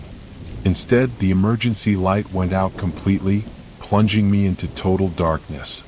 My breathing quickened, panic threatening to take over. I scrambled to my feet, using my phone's flashlight to illuminate the small space. The beam of light wavered as my hands shook. "Help!" I screamed, banging on the elevator doors. "Is anyone out there?" There was no response. The scraping sound returned, louder this time. It echoed through the darkness, coming from somewhere above me. I aimed my flashlight at the hatch, half expecting it to burst open. What I saw made my blood run cold. Fingers. Pale, bony fingers curled around the edge of the hatch, gripping it tightly. They moved slowly, almost deliberately, as if savoring the moment. My mind couldn't process what I was seeing. The fingers tightened their grip, and the hatch began to lift. I backed into the far corner, my flashlight trembling as I pointed it upward. "Stay back!" I yelled, though I didn't know who, or what, I was yelling at. The hatch lifted just enough to reveal a face. It was pale and gaunt, with hollow eyes that seemed to glint in the faint light. The corners of its mouth stretched into a wide, unnatural grin. It stared at me, unblinking. I dropped my flashlight in shock, the beam spinning wildly across the walls. The figure didn't move, didn't make a sound. It just watched me, its grin growing impossibly wider. Suddenly, the elevator jolted again, the hatch slamming shut as the lights flickered back on. The car shuddered and began to move, ascending smoothly toward the ground floor. I pressed myself against the wall, my eyes glued to the hatch above me. My hands fumbled for the flashlight, but I couldn't bring myself to pick it up. The elevator finally stopped with a soft ding, the doors sliding open to reveal the empty lobby. I stumbled out, my legs shaking. The security guard at the front desk looked up, startled. "Are you okay?" he asked, concern etched across his face. "There's something in the elevator," I stammered. "Someone was up there." The guard frowned. "What are you talking about? The building's empty. I'm the only one here tonight." I tried to explain, but the words felt hollow. He escorted me back to the elevator, shining his flashlight inside. There was nothing there. The hatch was closed, the car perfectly normal. "I'll file a report," he said, though I could tell he didn't believe me. I left the building and never came back. The next day, I quit my job and started looking for something closer to home. I couldn't shake the memory of those fingers, that face, that grin. A week later, I received a call from one of my former coworkers. She mentioned, almost casually, that the elevator in the parking garage had been shut down for maintenance. "They found something weird in there," she said. "What do you mean weird?" I asked, my throat dry. There was a pause on the other end of the line. "They said it looked like claw marks on the inside of the hatch."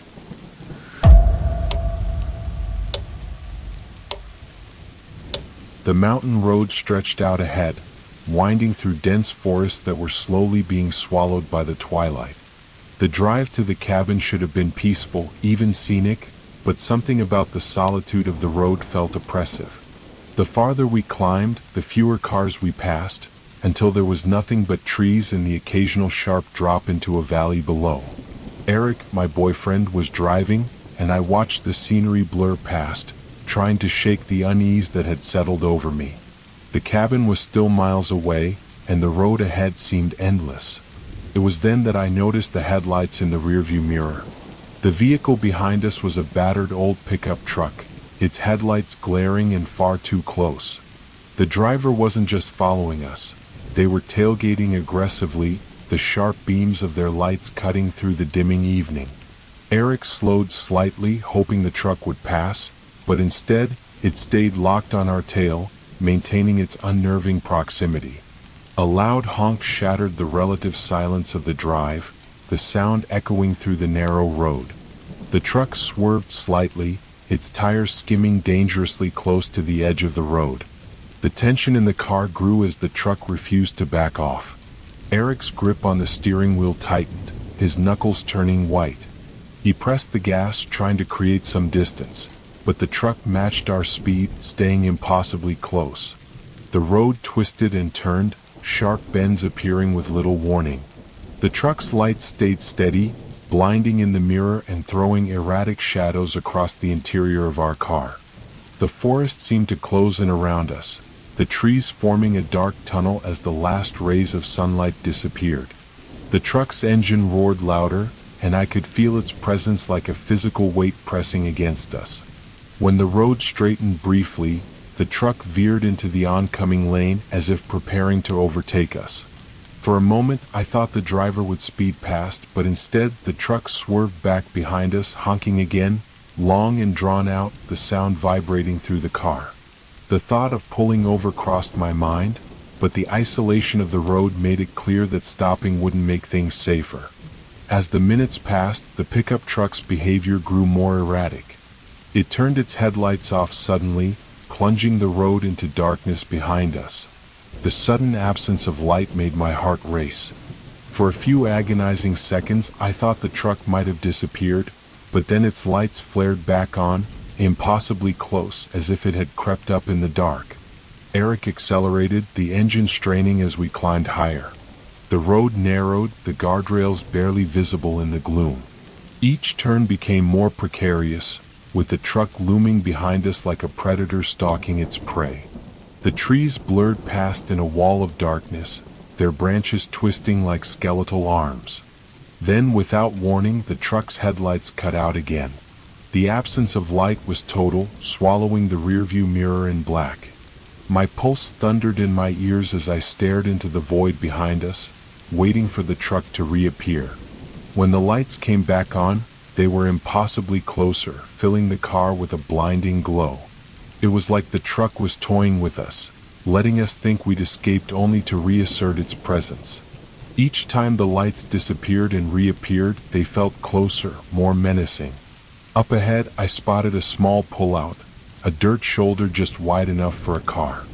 Eric swerved into it abruptly, the tires kicking up gravel as we came to a halt.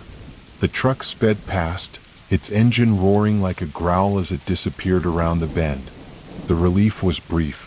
We sat there, the engine idling, trying to catch our breath. The forest was deathly silent, the only sound the faint ticking of the cooling engine. Then in the distance, the truck's brake lights flared.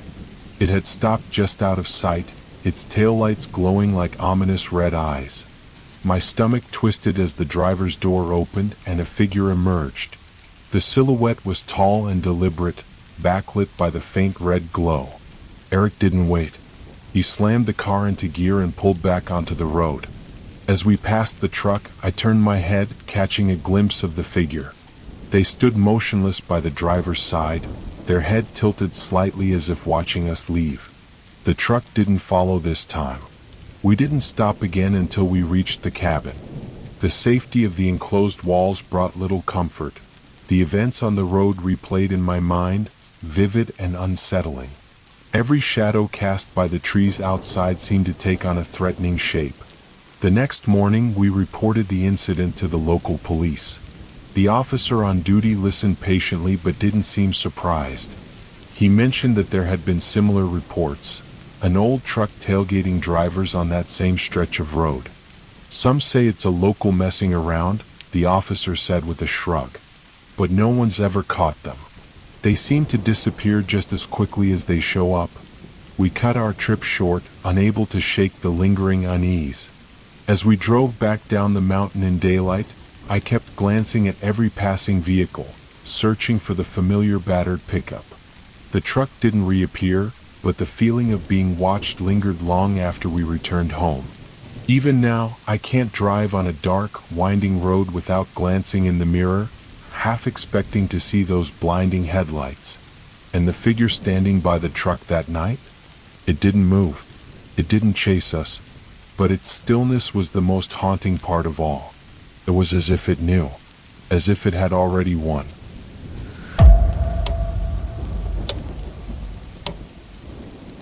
The lake was supposed to be our escape. A weekend of camping in the middle of nowhere, far from the city, noise, and responsibilities.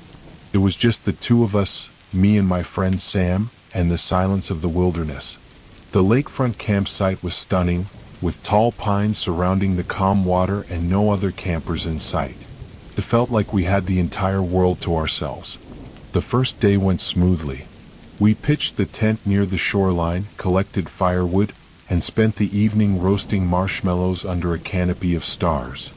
The lake was serene, its surface reflecting the night sky like glass. By the time we crawled into the tent, a sense of peace had settled over me. That peace didn't last. I woke in the middle of the night to the sound of something moving outside the tent. At first, I thought it was the wind rustling through the trees, but as I lay still, holding my breath, I realized it was more deliberate. Footsteps. The sound moved slowly, crunching through the gravel near the water's edge. I glanced over at Sam, who was still fast asleep, oblivious to the noise. My heart thudded as the footsteps grew closer, pausing just outside the tent. I wanted to call out to wake Sam, but fear kept me frozen. Whoever, or whatever, it was stood there for what felt like an eternity before moving away, the sound fading into the distance. When morning came, I told myself it had to have been an animal. A deer maybe, or a raccoon. Sam laughed it off when I mentioned it, brushing it aside as my overactive imagination. But then we found the footprints. They were fresh, pressed into the damp earth near the water. They weren't animal tracks, they were human, barefoot and larger than either of ours. The prints trailed along the shoreline before disappearing into the trees. Maybe someone else is camping nearby, Sam said, though his voice lacked confidence. We spent the day trying to ignore the unease, hiking the trails around the lake and fishing from the dock. By evening, the sky turned a deep orange and a heavy mist began to roll in, blanketing the lake in a thick fog. That night, the noises returned. This time, it started with faint splashing like something moving through the water. I unzipped the tent slightly, peering out at the lake. The fog was so thick I could barely see a few feet ahead, but the splashing continued, steady and rhythmic. A faint shape emerged in the mist. It was too far out to make out clearly, but it moved slowly across the surface of the water, almost as if it were gliding. The splashing stopped abruptly. I scanned the water, my pulse racing, but the figure had vanished. I zipped the tent closed and tried to calm my breathing, telling myself it was just the fog playing tricks on me. But then came the footsteps. They were closer this time, circling the tent with agonizing slowness. I could hear the crunch of gravel beneath each step, deliberate and heavy. Sam stirred beside me, waking with a groggy mumble. "What's going on?" he asked. I pressed a finger to my lips, motioning for him to stay quiet. The footsteps paused, and for a moment, everything went still. Then the tent shook violently. Sam and I both froze as the fabric trembled, the sound of scratching echoing through the silence. Whatever was outside seemed to drag its fingers, or claws, along the tent's surface as if testing it. I fumbled for the flashlight, turning it on and aiming it at the walls of the tent. The scratching stopped immediately, and the silence that followed was deafening. Sam unzipped the tent slightly and shone his own flashlight outside. The beam illuminated nothing but the mist, the campsite eerily still. The lake was silent, its surface unnervingly calm. We didn't sleep for the rest of the night. At dawn, we stepped outside cautiously, scanning the area for any signs of what had happened. The ground around the tent was undisturbed, no footprints or markings to explain the noises. But near the shoreline something caught my eye. A trail of wet footprints led from the water to the tent and then back again. They were the same size as the ones we'd seen the day before, barefoot, human, and impossibly fresh. "We're leaving," I said, my voice firm. Sam didn't argue. We packed up quickly, throwing everything into the car without bothering to organize it. The lake, so peaceful when we'd arrived, now felt oppressive, the mist clinging to the trees like a warning. As we drove away, I glanced back one last time. The fog was lifting slightly, revealing more of the lake. That's when I saw it. A figure stood waist deep in the water, motionless. Its pale skin stood out starkly against the dark lake, and though I couldn't see its face, I felt its gaze following us as we sped away. I didn't say anything to Sam. I didn't have to. The silence in the car was enough to tell me he'd seen it too. We never reported what happened. What would we even say? That we were followed by something in the water? That it came to our tent at night? I haven't been camping since. The thought of being alone in the wilderness, near a lake or river, is enough to send a shiver down my spine. And sometimes when I close my eyes, I still hear those footsteps outside the tent, slow and deliberate. Whatever it was, it didn't just find us, it was waiting for us.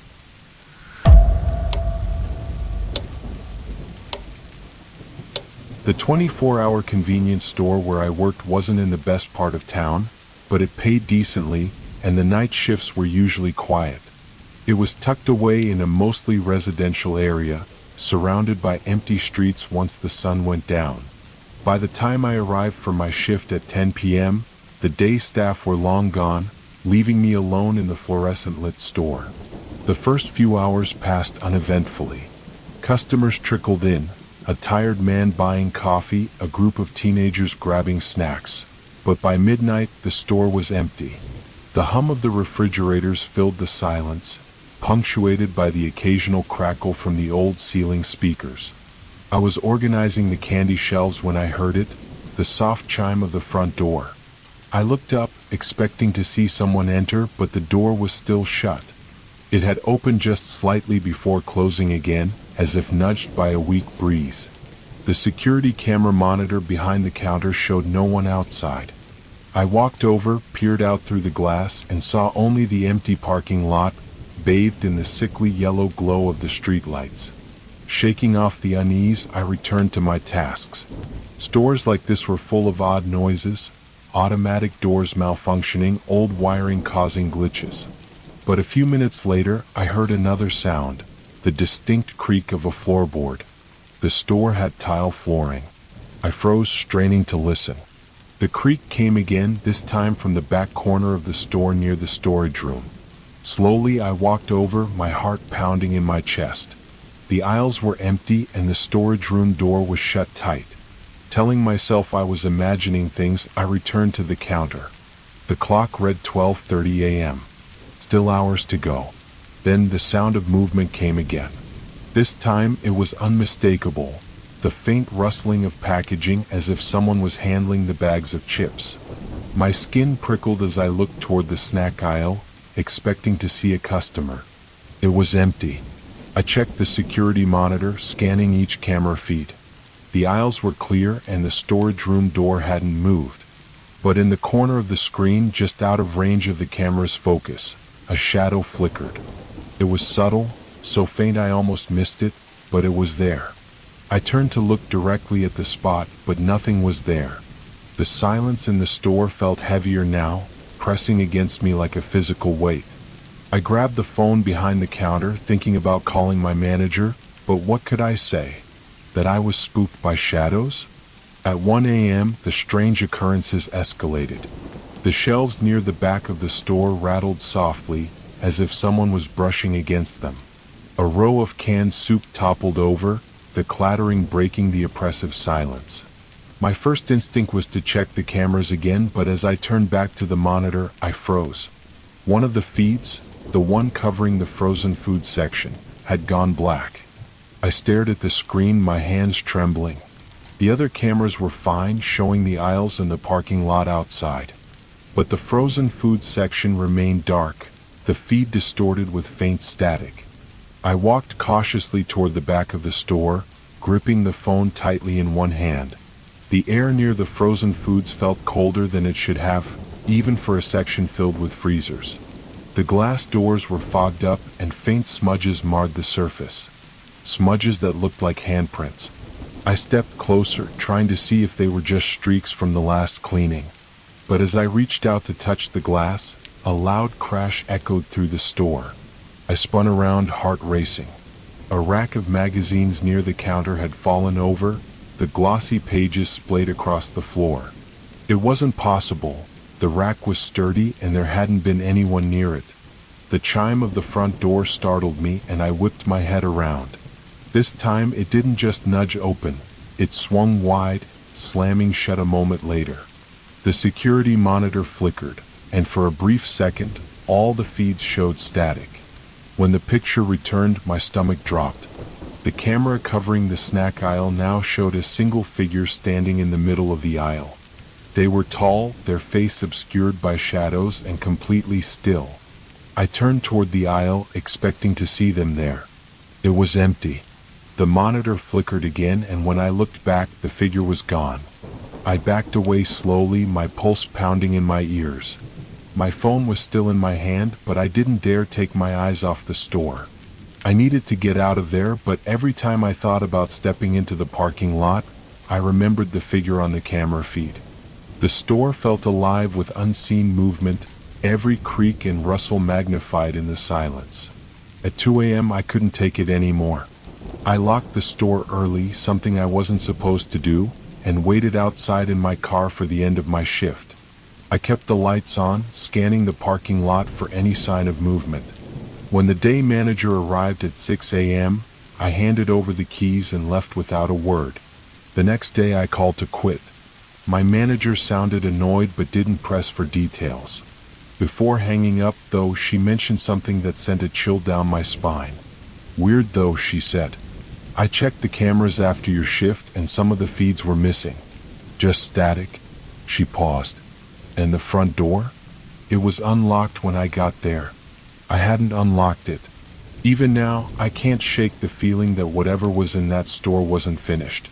Sometimes when I pass by late at night, I can't help but glance at the brightly lit windows. I've never gone inside again, but in the corner of my eye, I swear I've seen movement where there shouldn't be any."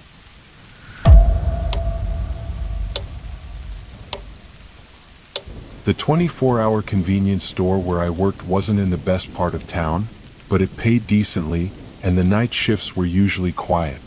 It was tucked away in a mostly residential area, surrounded by empty streets once the sun went down. By the time I arrived for my shift at 10 p.m., the day staff were long gone, leaving me alone in the fluorescent-lit store. The first few hours passed uneventfully. Customers trickled in, a tired man buying coffee, a group of teenagers grabbing snacks. But by midnight, the store was empty. The hum of the refrigerators filled the silence, punctuated by the occasional crackle from the old ceiling speakers. I was organizing the candy shelves when I heard it, the soft chime of the front door. I looked up, expecting to see someone enter, but the door was still shut. It had opened just slightly before closing again, as if nudged by a weak breeze. The security camera monitor behind the counter showed no one outside. I walked over, peered out through the glass, and saw only the empty parking lot, bathed in the sickly yellow glow of the streetlights. Shaking off the unease, I returned to my tasks. Stores like this were full of odd noises, automatic doors malfunctioning, old wiring causing glitches. But a few minutes later, I heard another sound, the distinct creak of a floorboard. The store had tile flooring. I froze, straining to listen. The creak came again, this time from the back corner of the store near the storage room. Slowly I walked over, my heart pounding in my chest. The aisles were empty and the storage room door was shut tight. Telling myself I was imagining things, I returned to the counter. The clock read 12:30 a.m. Still hours to go. Then the sound of movement came again. This time it was unmistakable, the faint rustling of packaging as if someone was handling the bags of chips. My skin prickled as I looked toward the snack aisle, expecting to see a customer. It was empty. I checked the security monitor, scanning each camera feed. The aisles were clear and the storage room door hadn't moved. But in the corner of the screen, just out of range of the camera's focus, a shadow flickered. It was subtle, so faint I almost missed it, but it was there. I turned to look directly at the spot, but nothing was there. The silence in the store felt heavier now, pressing against me like a physical weight. I grabbed the phone behind the counter, thinking about calling my manager, but what could I say? That I was spooked by shadows? At 1 a.m., the strange occurrences escalated. The shelves near the back of the store rattled softly, as if someone was brushing against them. A row of canned soup toppled over, the clattering breaking the oppressive silence. My first instinct was to check the cameras again, but as I turned back to the monitor, I froze. One of the feeds, the one covering the frozen food section, had gone black. I stared at the screen, my hands trembling. The other cameras were fine, showing the aisles and the parking lot outside. But the frozen food section remained dark, the feed distorted with faint static. I walked cautiously toward the back of the store, gripping the phone tightly in one hand. The air near the frozen foods felt colder than it should have, even for a section filled with freezers. The glass doors were fogged up and faint smudges marred the surface. Smudges that looked like handprints. I stepped closer, trying to see if they were just streaks from the last cleaning. But as I reached out to touch the glass, a loud crash echoed through the store. I spun around, heart racing. A rack of magazines near the counter had fallen over, the glossy pages splayed across the floor. It wasn't possible. The rack was sturdy and there hadn't been anyone near it. The chime of the front door startled me and I whipped my head around. This time it didn't just nudge open, it swung wide, slamming shut a moment later. The security monitor flickered, and for a brief second, all the feeds showed static. When the picture returned, my stomach dropped. The camera covering the snack aisle now showed a single figure standing in the middle of the aisle. They were tall, their face obscured by shadows and completely still. I turned toward the aisle, expecting to see them there. It was empty. The monitor flickered again, and when I looked back, the figure was gone. I backed away slowly, my pulse pounding in my ears. My phone was still in my hand, but I didn't dare take my eyes off the store. I needed to get out of there, but every time I thought about stepping into the parking lot, I remembered the figure on the camera feed. The store felt alive with unseen movement, every creak and rustle magnified in the silence. At 2 a.m. I couldn't take it anymore. I locked the store early, something I wasn't supposed to do, and waited outside in my car for the end of my shift. I kept the lights on, scanning the parking lot for any sign of movement. When the day manager arrived at 6 a.m., I handed over the keys and left without a word. The next day I called to quit. My manager sounded annoyed but didn't press for details. Before hanging up, though, she mentioned something that sent a chill down my spine. "Weird though," she said. "I checked the cameras after your shift and some of the feeds were missing. Just static." She paused. "And the front door?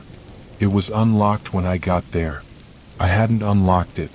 Even now, I can't shake the feeling that whatever was in that store wasn't finished.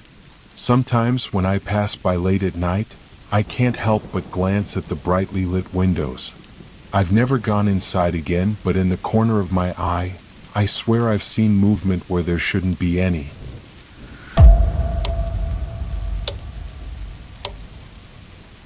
The train station was eerily quiet at night. I'd missed the last train by just a few minutes, and now I had to wait until dawn for the first morning train. The station, a small and outdated building on the edge of the city, was deserted. The only sound came from the hum of the fluorescent lights overhead and the faint squeak of my sneakers on the polished tiles. I found a bench near the middle of the platform, set down my bag and glanced at the time. 12:15 a.m. 5 long hours stretched ahead. The vending machines were my first distraction. I walked over to grab a soda, the whir of the machine unusually loud in the silence. As I bent down to retrieve the can, I thought I heard something faint, like a whisper. I froze, turning my head to listen. Nothing. Shaking off the unease, I returned to the bench and opened the soda. I tried scrolling through my phone to kill time, but the signal was weak and the content wouldn't load. The stillness of the station felt oppressive, as if the entire world outside had ceased to exist. Then the faint whispering returned. It was soft at first, barely audible over the hum of the lights. But as I sat there, straining to listen, the sound grew clearer. It wasn't coming from the platform, but from inside the station's main hall. Curiosity got the better of me. I stood, the sound of my footsteps unnervingly loud as I walked toward the hall. The whispering continued, a low, unintelligible murmur that seemed to shift and echo. The closer I got, the more it felt like it was coming from nowhere and everywhere at once. The main hall was empty. Rows of old wooden benches stretched out under the flickering lights. A clock on the far wall ticked softly, its hands frozen at 10:17. I stopped in the center of the room, turning slowly as I scanned the space. There was no one there. The whispering stopped abruptly, leaving the hall deathly silent. My ears rang in the sudden quiet, and I felt a chill run down my spine. I returned to the platform, trying to shake off the unease. The stillness of the station seemed heavier now, the shadows in the corners darker. A sudden thud made me jump. It came from the far end of the platform, near the entrance to the tunnels. I peered down the tracks, expecting to see something, an animal maybe, or a piece of debris falling, but there was nothing. Then I noticed the vending machine behind me. The soda slot had opened on its own, releasing a can that rolled lazily onto the floor. I hadn't pressed any buttons. The whispering started again. This time it was louder, closer. It wasn't coming from the main hall anymore, it was coming from the tunnel entrance. I backed away instinctively, my pulse quickening. The shadows near the tunnel seemed to shift, darker shapes moving just beyond the reach of the overhead lights. My breath caught as a figure emerged, a vague human-like silhouette standing motionless at the edge of the platform. I froze, unable to look away. The figure didn't move, its face obscured by the dim light. It stood there for what felt like an eternity, watching. When I finally forced myself to blink, it was gone. I spun around, scanning the platform, but the figure had disappeared. The air felt colder now, the faint smell of damp earth wafting up from the tunnel. My instincts screamed at me to leave, but there was nowhere to go. The station was isolated, and the next train wouldn't arrive for hours. I returned to the bench, my back to the wall, clutching my bag tightly. My phone showed 2 a.m. The minutes dragged by, each one stretching into an eternity. The sound of footsteps broke the silence. They were soft at first, growing louder as they approached. I looked down the platform, expecting to see another passenger or maybe a security guard. But there was no one there. The footsteps grew louder, circling the benches, though the space was visibly empty. The sound passed behind me, so close I could feel a faint breeze, and then it stopped abruptly. A low creak came from the far corner of the platform. One of the benches shifted slightly, as if someone had just sat down. My breath hitched. I could feel something watching me, though I didn't dare turn my head. The station lights flickered, and for a brief moment, the platform plunged into darkness. When the lights came back on, I was alone again, or so it seemed. I didn't move for the next 2 hours. The whispering came and went, the shadows on the edges of the platform shifting unnaturally. I stared straight ahead, refusing to look at the tunnel entrance or the empty benches. Finally, at 5:30 a.m., the first train of the morning pulled into the station. The sound of its brakes screeching on the rails was the most welcome noise I'd ever heard. As the train doors opened, I grabbed my bag and ran inside, collapsing into a seat near the back of the car. The station disappeared into the distance as the train pulled away, and I let out a shaky breath. I never went back to that station. Weeks later, I overheard someone mentioning the place in passing. That old station, they said. There was an accident there years ago. A train derailed in the tunnel, killed a bunch of people. They say it's haunted now. I didn't ask for details. I didn't want to know. But sometimes, when I'm alone in a quiet place, I think I hear it. The faint murmur of voices whispering from the shadows.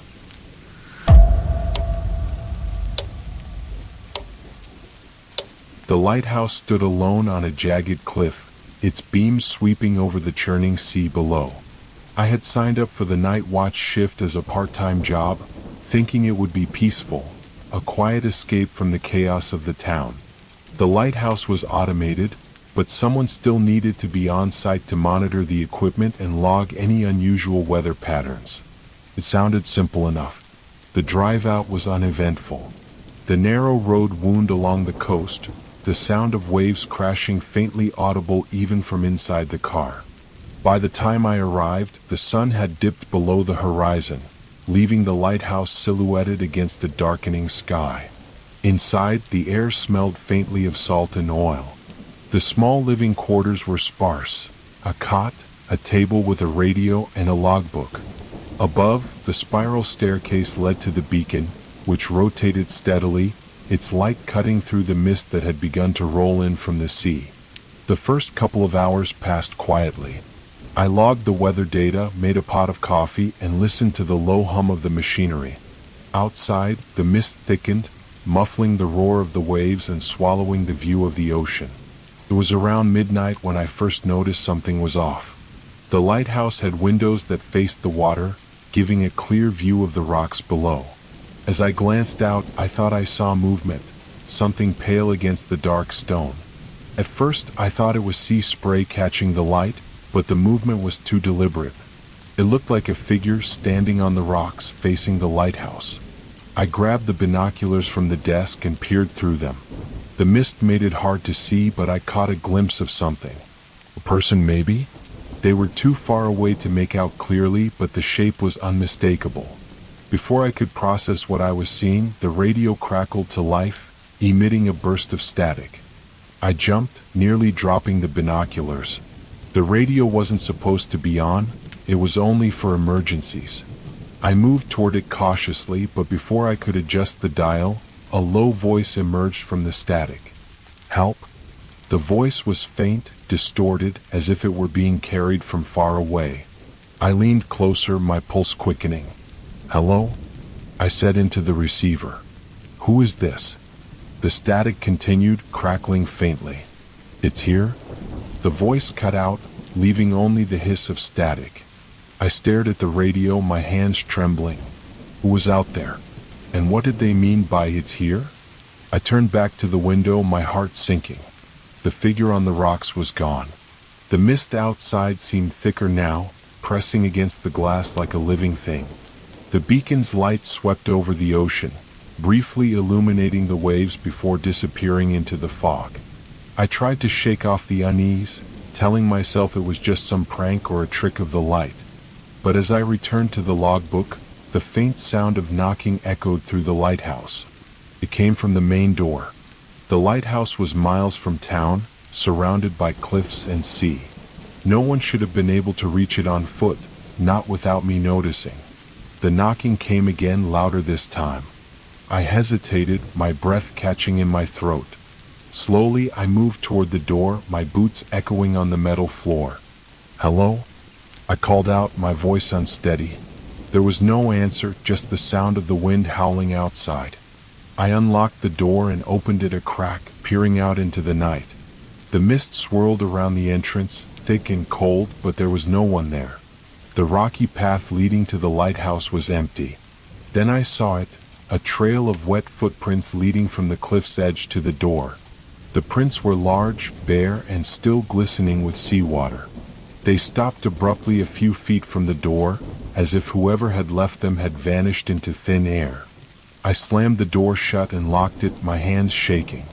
The radio crackled again, but this time it was only static.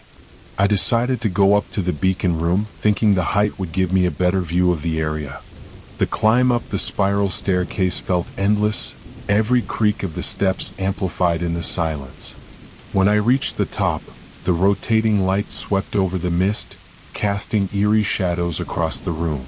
As I looked out over the ocean, I felt a cold chill behind me, as if the air had suddenly turned icy. I turned slowly, my heart pounding. In the glass reflection of the beacon, I saw something standing at the bottom of the stairs. It was a figure, tall, pale, and unmoving. Its features were blurry, distorted by the rotating light, but I could feel its gaze, heavy and unrelenting. I whipped around, but the staircase was empty. The footsteps started then. Slow, deliberate, climbing the metal stairs one at a time. I backed against the far wall, my breath coming in shallow gasps. The beacon's light swept over the stairs, but there was nothing there. Still, the sound of footsteps grew louder, closer. The light flickered once, and for a brief second, the room plunged into darkness. When it came back on, the footsteps had stopped. The lighthouse was silent again, save for the hum of the machinery. I didn't sleep for the rest of the night. I stayed in the beacon room, clutching a flashlight and staring at the staircase, waiting for something to happen. When morning finally came, the mist lifted, revealing the rocky cliffs and endless ocean below. There was no sign of footprints, no figure on the rocks, no evidence of what I had seen. I reported the strange occurrences to the lighthouse supervisor, but they dismissed it as fatigue or an overactive imagination. Still, I know what I saw and what I heard. To this day, I can't look at a lighthouse without feeling a sense of dread. It's not the isolation that haunts me, but the knowledge that something was there that night, watching me from the mist. And it might still be out there, waiting for the next person to climb those stairs.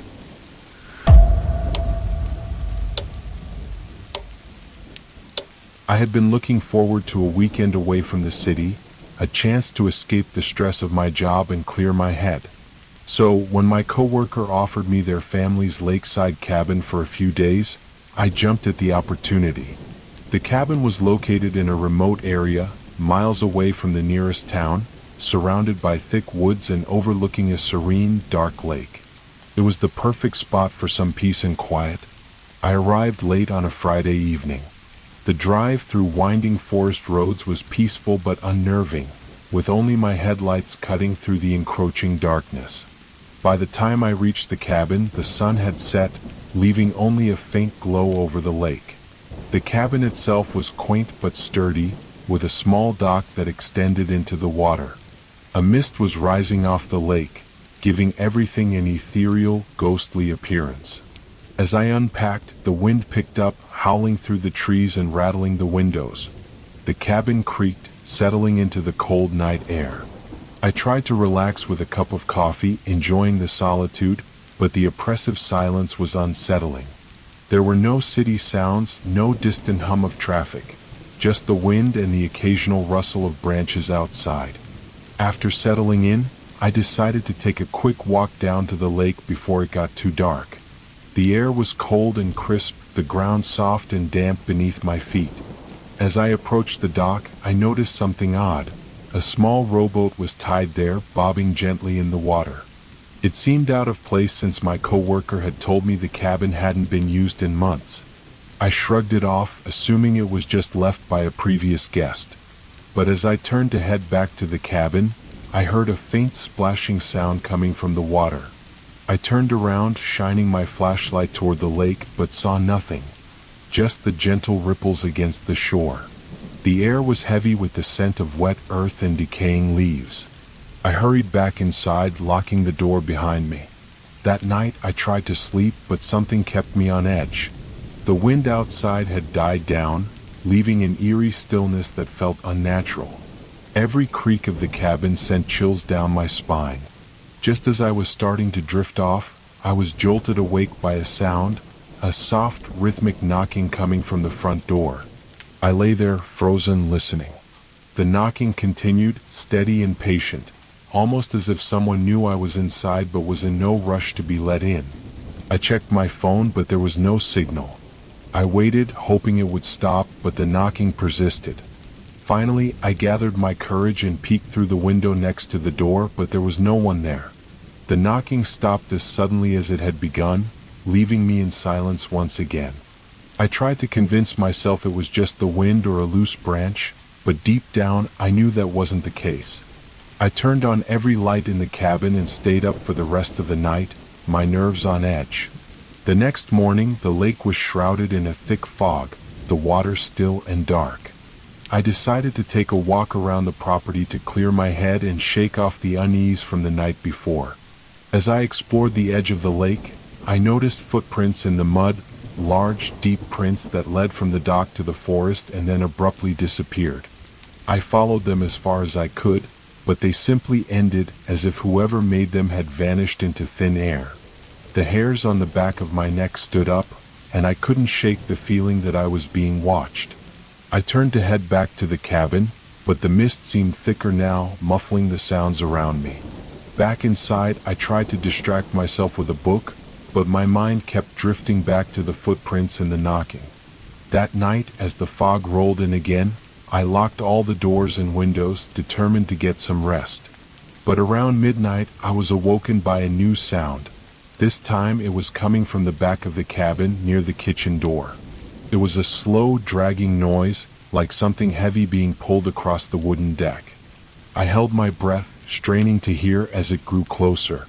My flashlight was shaking in my hand as I crept toward the kitchen.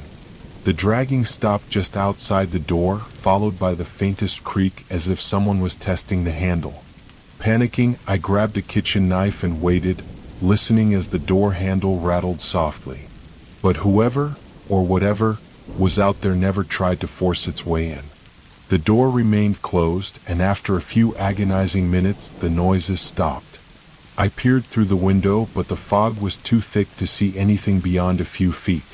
Exhausted and terrified, I stayed awake until the first light of dawn. I decided I couldn't stay another night. I packed my things in a rush, eager to get away from the lake and whatever was lurking in the woods. As I loaded my car, I noticed something strange. The rowboat, which had been tied to the dock, was now floating in the middle of the lake, completely untethered. I didn't remember hearing any splashing, and there was no one around who could have taken it out there. The water was completely still, the boat bobbing gently as if it had been placed there deliberately. I didn't stick around to figure out what was going on. I drove away, my eyes darting to the rearview mirror every few seconds, half expecting to see someone, or something, emerging from the fog. The entire drive back to the city, I couldn't shake the feeling that I was being followed, though the road behind me remained empty. When I finally made it home, I called my coworker to tell him about the strange events, but he was confused. He insisted that the cabin had been locked up for months and that there was no rowboat on the property. Now, whenever I close my eyes, I hear that steady knocking in the back of my mind, and I can't stop thinking about that boat drifting in the fog.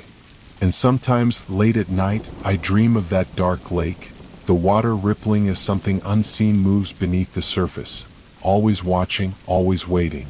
I know I'll never go back to that cabin, but the fear that whatever I encountered out there might find me again haunts me every time I hear a knock on my door.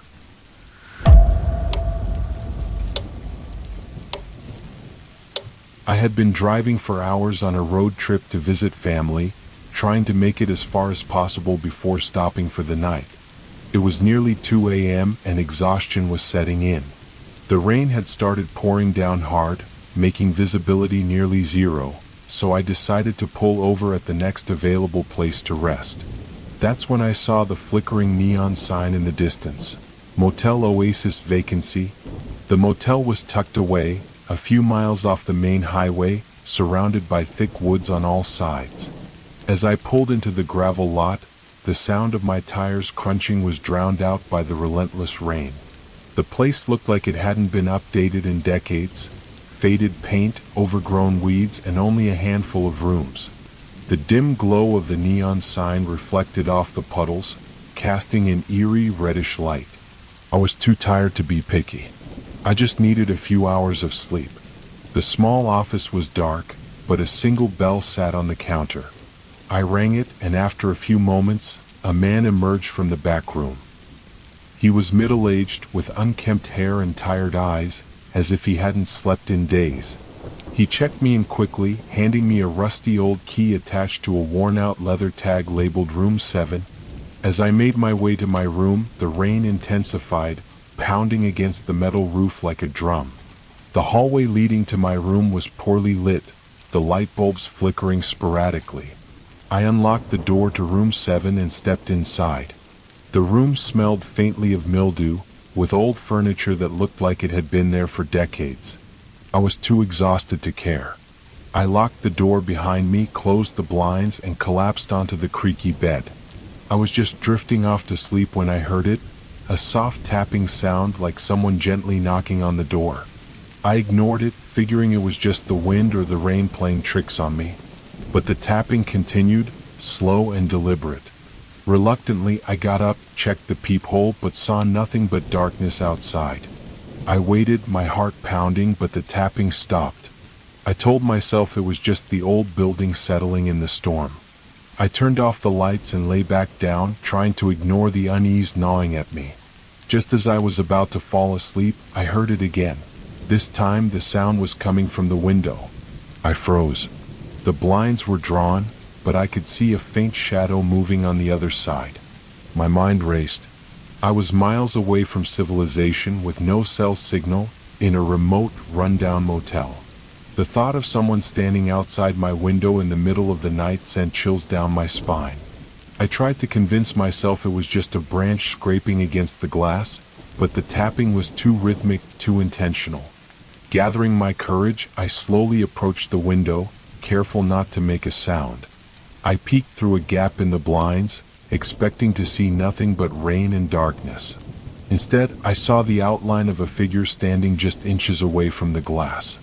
They were completely still, their face obscured by a hood, but I could feel their gaze as if they knew I was watching. Panicking, I backed away from the window, grabbing my keys and jacket. I decided it was safer to leave than to stay trapped in that room with someone lurking outside. But as I reached for the door, the handle began to turn on its own. I slammed my shoulder against the door, holding it shut with all my strength. Whoever was on the other side was trying to force their way in. I could hear them breathing low and steady as they pushed against the door. Desperate, I scanned the room for anything I could use to defend myself, but all I had was the flimsy motel lamp. The handle stopped moving and everything went silent. I held my breath, waiting, listening. Then, from the corner of my eye, I saw the bathroom door slowly creak open. My blood ran cold. I was sure I had closed it earlier. I turned, shining my phone's flashlight toward the bathroom, but the beam only revealed an empty, grimy shower and cracked tiles. The silence was deafening, but I couldn't shake the feeling that I wasn't alone. I bolted out of the room, leaving my belongings behind. The hallway was dark, the flickering lights barely illuminating the worn carpet. I could hear footsteps now, soft but unmistakable, echoing behind me. I ran toward the lobby, my shoes slipping on the wet floor. As I reached the office, I found it completely dark. The clerk was nowhere to be seen, the counter empty as if he had vanished. The rain was pouring even harder outside, but I had no choice. I sprinted to my car, frantically trying to unlock the door with shaking hands. Just as I got in and started the engine, the headlights illuminated the figure standing at the entrance to the motel. They were facing me, completely still, their hooded face hidden in the shadows. I floored the gas pedal, the tires spinning on the wet gravel before catching traction. I sped out of the lot, my heart racing, not daring to look back. As I reached the main highway, I thought I was safe. But just as I glanced in the rearview mirror, I saw a pair of headlights appear behind me, getting closer. The road was deserted, the rain making it nearly impossible to see. The vehicle behind me was gaining speed, its high beams flashing erratically, almost blinding me. I pushed the gas pedal to the floor, my car skidding on the slick road. But the other car was relentless, staying on my tail no matter how fast I drove. Finally, after what felt like an eternity, I saw the lights of a truck stop up ahead. I swerved into the parking lot, the pursuing vehicle speeding past me on the highway. I parked under the bright lights and sat there, trembling, trying to catch my breath. The truck stop was filled with people, the sounds of engines and chatter a welcome relief. I checked my phone, and to my surprise, I finally had a signal again. I quickly called the police, but when they arrived and searched the area, there was no sign of the car that had chased me, nor of the strange figure from the motel. The officers told me that the motel I had described had been abandoned for years, closed after a series of disappearances. Now, every time I pass a lonely motel on the highway, I feel a chill run down my spine. I can't shake the memory of that hooded figure and the relentless chase through the storm. I know it sounds crazy, but I'm convinced that whatever was at that motel wasn't human. And sometimes when I'm driving late at night, I still see those flickering headlights in my rearview mirror, slowly closing in.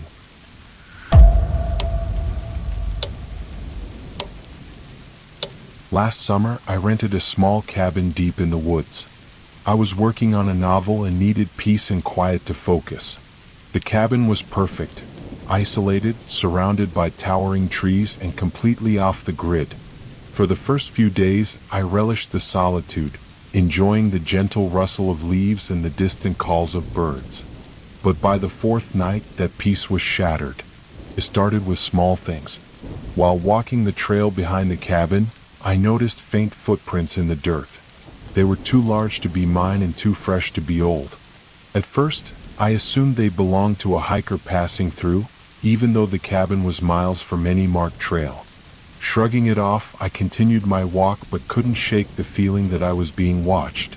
That night, I settled in with my laptop and a cup of tea. The cabin had no Wi-Fi, but I didn't mind. It was freeing to be disconnected from the world. As I typed, the wind picked up outside, making the branches scrape against the windows. The sound was rhythmic, almost deliberate, like fingers tapping on glass. I told myself it was just the storm and tried to focus on my work. Around midnight, I heard a soft crunching sound like footsteps on gravel. My heart pounded as I glanced toward the window. The darkness outside was impenetrable, but I thought I saw movement, a fleeting shadow among the trees. Grabbing a flashlight, I stepped onto the porch. "Hello?" I called, my voice trembling. The only response was the whisper of the wind. I shone the beam of light into the woods, scanning the area. For a moment, I thought I saw eyes reflecting back at me, but when I blinked, they were gone. Feeling foolish, I went back inside and locked the door. Still, I couldn't shake the unease. Every creak of the floorboards, every gust of wind felt magnified in the cabin's silence. Eventually, I fell into a restless sleep. The next morning, I found something that made my stomach drop. On the porch just outside the door was a single footprint pressed deep into the dirt. It was large, barefoot, and pointed directly toward the door. I hadn't heard anyone approach during the night, and the thought of someone standing there, silently watching, made my skin crawl. I spent the day trying to distract myself with writing, but the isolation that had once been comforting now felt suffocating. By the time night fell, I was on edge, jumping at every sound. I kept all the lights on and barricaded the front door with a chair just in case. Around 2 a.m., I woke to a faint tapping sound. My heart raced as I sat up, straining to hear. The sound grew louder, more insistent. It was coming from the back window. I crept toward the sound, my hands shaking. The curtains were drawn, but the tapping continued, steady and deliberate. Summoning all my courage, I yanked the curtains aside. My flashlight illuminated the glass, revealing nothing but my own terrified reflection.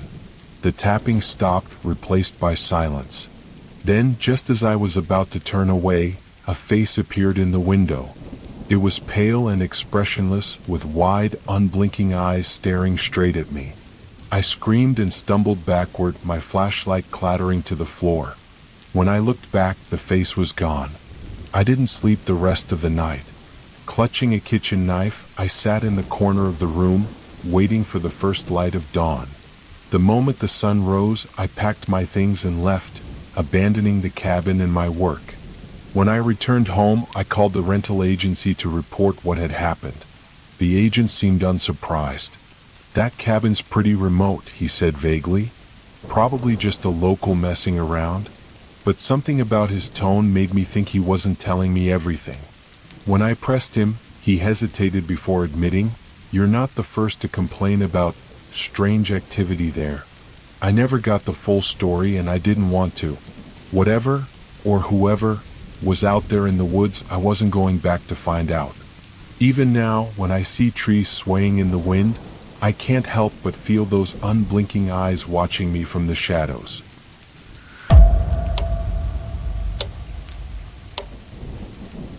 Driving through long stretches of empty highway at night can feel both peaceful and unsettling. I've always been a night owl, so late night drives never bothered me, until one unforgettable night that still makes me second guess every shadow I see on the road. It was past midnight and I was on my way back from a weekend trip visiting my family. The highway was deserted, with only the occasional truck passing by in the opposite lane. My headlights cut through the darkness, illuminating the road ahead and the dense forest on either side. The night felt endless, the monotony broken only by the low hum of the engine. I was about an hour away from home when I saw it, a figure standing by the side of the road, partially obscured by the trees. At first I thought it was a hitchhiker. They were dressed in dark clothing, their head down, and they seemed to be staring at the ground. I slowed slightly, unsure of what to do. Picking up strangers wasn't something I normally did, especially not in the middle of nowhere. As I got closer, I noticed something odd. The figure wasn't moving, completely still, as if frozen in place. I sped up and passed them quickly, glancing in the rearview mirror. They didn't look up or try to wave me down. They simply stood there, motionless, as my taillights faded into the distance. I shook it off, telling myself it was probably just someone lost or waiting for a ride. Still, a lingering unease crept into my mind. There was something about the figure's stillness that didn't feel right. About 15 minutes later, I rounded a curve in the road and my heart stopped. Standing by the side of the highway in the same rigid pose was the same figure. It was impossible. There was no way they could have gotten there before me. I hadn't seen any other cars, and there were no shortcuts through the dense forest. Yet there they were, their heads still bowed, their face hidden in the shadow of the trees. This time I didn't slow down. My pulse quickened as I drove past, gripping the steering wheel tightly. I refused to look in the rearview mirror. My rational mind struggled to find an explanation. Maybe it wasn't the same person, just a coincidence. But deep down I didn't believe that. Something was wrong, and I couldn't shake the feeling that I was being watched. I decided to turn on the radio to distract myself, but the static only made me more anxious. Every now and then, I glanced at the forest, half expecting to see the figure again. The road stretched on, empty and silent, except for the faint crackle of the radio. 20 minutes later, I saw headlights in the distance. A small diner with a parking lot full of trucks and cars. Relief washed over me as I pulled in. I needed to shake the unease and get my bearings before continuing home. Inside, the diner was bright and bustling. A few truckers sat at the counter, chatting with the waitress, and a family occupied a booth by the window. I took a seat near the back and ordered a coffee, trying to calm my nerves. As I sipped the warm drink, I glanced out the window. The parking lot was well lit and everything seemed normal. But then, at the edge of the lot, just beyond the glow of the lights, I saw it. The same figure standing at the tree line. My breath caught in my throat. They were just standing there, perfectly still, as if waiting for me. I wanted to believe it was my imagination, but the sight was too real to dismiss. I turned to the waitress. "Do you see that person out there?" I asked, pointing toward the figure. She followed my gaze but shook her head. "I don't see anyone. You okay, hon?" My hands trembled as I set the mug down. The figure hadn't moved, but I couldn't shake the feeling that they were staring at me, even though their face was hidden. I paid for my coffee quickly and rushed back to my car, determined to get home as fast as possible. The rest of the drive was a blur. My eyes darted to every shadow, every patch of trees, expecting to see the figure again. But they didn't appear. By the time I pulled into my driveway, I felt a mix of exhaustion and relief. I hurried inside, locking the door behind me and double-checking the windows. My house was quiet, the familiar surroundings offering some comfort. I told myself it was over, that I was safe. But as I walked to my bedroom, I froze. Through the window at the edge of my yard, I saw them again. The same dark figure, standing perfectly still, just beyond the tree line. I closed the curtains and backed away, my mind racing. Who or what was this? How had they followed me all the way home? My heart pounded as I sat on the edge of the bed, clutching my phone. but I couldn't bring myself to call anyone. What would I even say? I didn't sleep that night, and when the sun finally rose, the figure was gone. The yard looked untouched, as if nothing had happened. But the unease lingered. In the days that followed, I couldn't shake the feeling that I was being watched. Shadows seemed darker, and every creak in the house made my heart jump. Even now, months later, I still avoid driving that highway at night. Because sometimes, when I glance at the side of the road, I swear I see a figure standing there, perfectly still, waiting.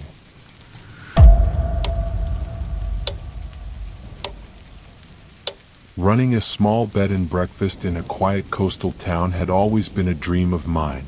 The old Victorian house was charming, with creaky wooden floors and large bay windows that overlooked the ocean. Most of my guests were friendly tourists looking for a peaceful getaway.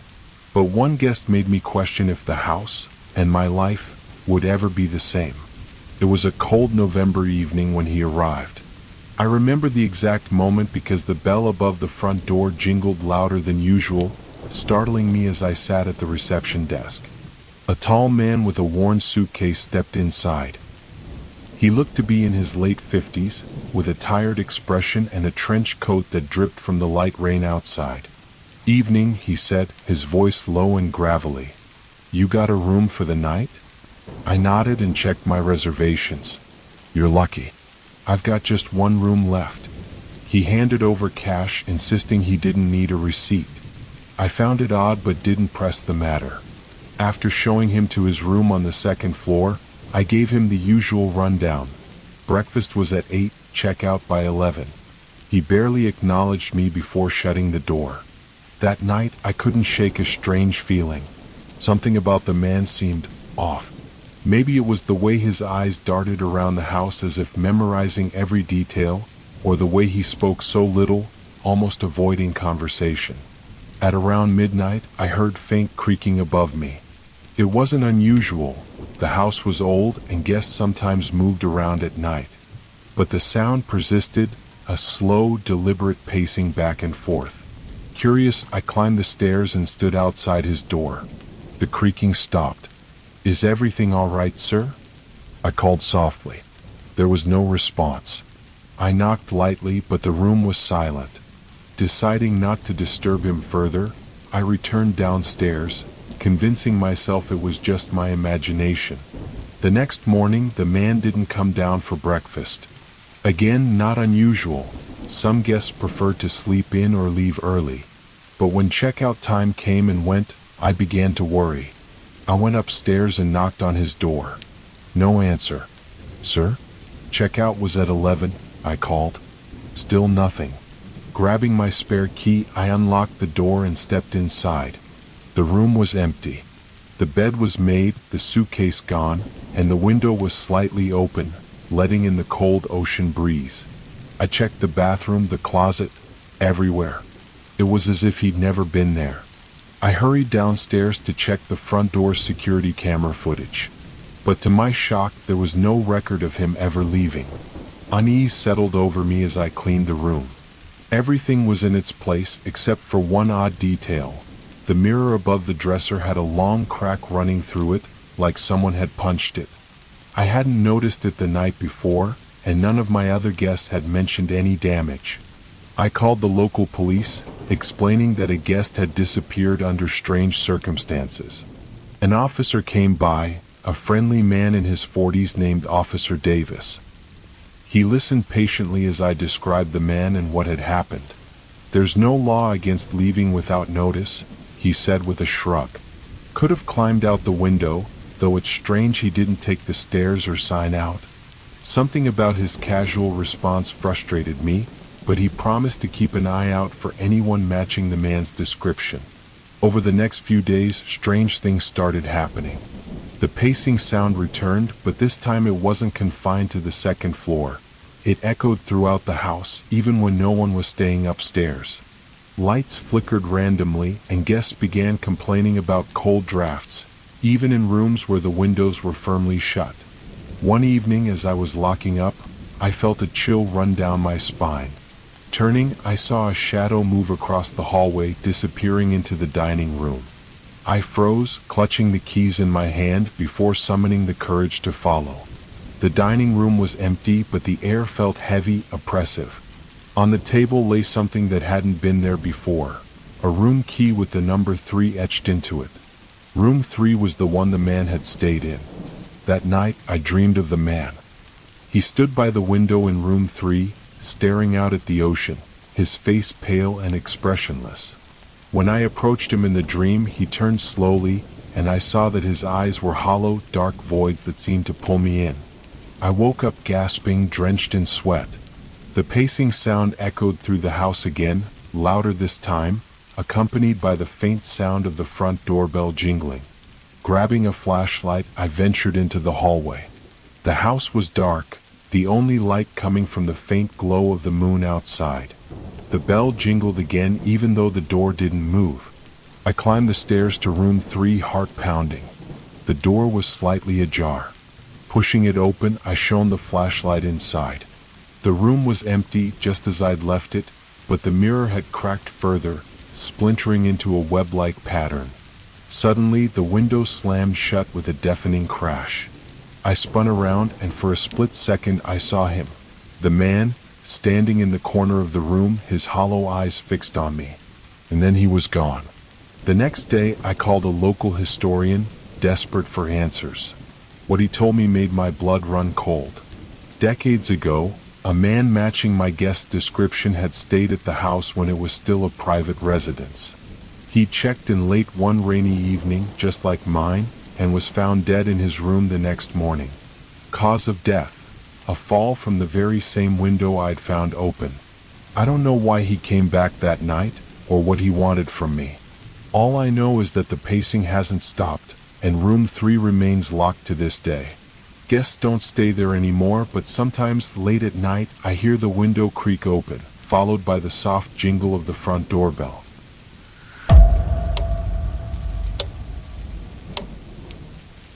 When I moved into my first apartment, I was thrilled to finally have a place of my own.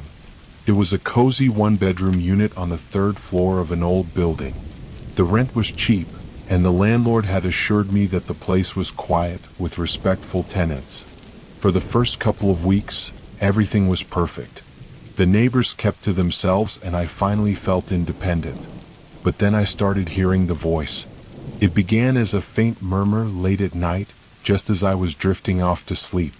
At first, I thought it was coming from the apartment below mine, a muffled conversation or someone watching TV. But as the nights passed, I realized the sound was coming from the air vent near the ceiling of my bedroom. The voice was too low for me to make out any words, but its tone was sharp, urgent, like someone whispering an argument. One night, curiosity got the better of me. I turned off all the lights and climbed onto my bed, pressing my ear against the vent. The voice grew clearer, but it still didn't make sense. A strange mix of whispers, like multiple people talking over each other in hushed tones. My skin prickled and a shiver ran down my spine. It sounded like they were arguing about me. I tried to dismiss it as paranoia. Maybe the sound was carrying from another unit, distorted by the old ductwork. But part of me couldn't shake the feeling that it was something more. The next day, I mentioned it casually to the landlord when I saw him fixing a door in the hallway. He laughed it off. "These old buildings," he said. "Sound travels in weird ways. Don't worry about it." His dismissal didn't sit well with me, but I let it go. That night, as I was getting ready for bed, I noticed something strange. The vent cover in the living room had been moved slightly, leaving a small gap at the edge. I hadn't touched it, and I was certain it hadn't been like that before. Uneasy, I grabbed a screwdriver and secured it back into place. At around 2 a.m., the voice returned. This time, it wasn't a murmur. It was clearer, louder, almost as if the person were right behind the vent. My heart pounded as I sat up in bed, staring at the dark metal grate. "Can you hear me?" the voice said, sharp and distinct. I froze, unable to breathe. It wasn't a whisper anymore. It was a man's voice, deep and calm, but laced with something I couldn't identify, something cold. "Hello?" I finally managed to croak, my voice trembling. The vent stayed silent. I grabbed my phone and turned on the flashlight, shining it at the vent. The voice didn't return, but I didn't sleep that night. The following day, I convinced myself I had imagined it. Maybe I'd been dreaming, or my mind was playing tricks on me from stress. Still, I couldn't bring myself to ignore the unease. I decided to inspect the vents during the day, hoping to put my mind at ease. I unscrewed the cover in the living room and peered inside with a flashlight. The duct was narrow, lined with dust and cobwebs. But as I looked deeper, my light caught something. Scratch marks on the inside of the metal, as if someone had dragged sharp objects through it. My stomach turned, and I quickly replaced the cover, screwing it tightly. That night, the voice returned again. This time, it wasn't just in my bedroom. It was in the living room vent as well, louder than before, and accompanied by soft scratching sounds. I turned up the TV, trying to drown it out, but the voice seemed to grow louder, as if mocking me. I called the landlord the next morning, demanding he check the vents. He sighed but agreed, coming over with a stepladder and tools. After about 20 minutes of inspecting, he shrugged and said, "Nothing there. Just old ducts making noise."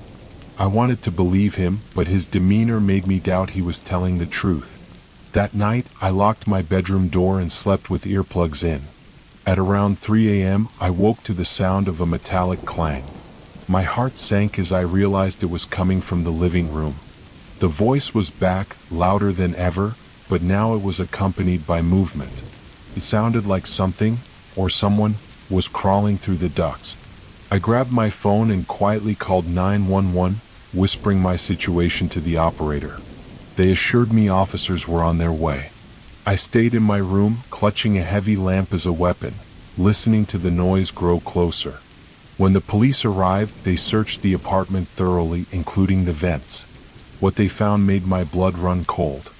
In the vent near the living room, they discovered signs that someone had been inside recently: scratches on the metal, bits of torn fabric, and a makeshift latch that had been installed to allow access from the outside.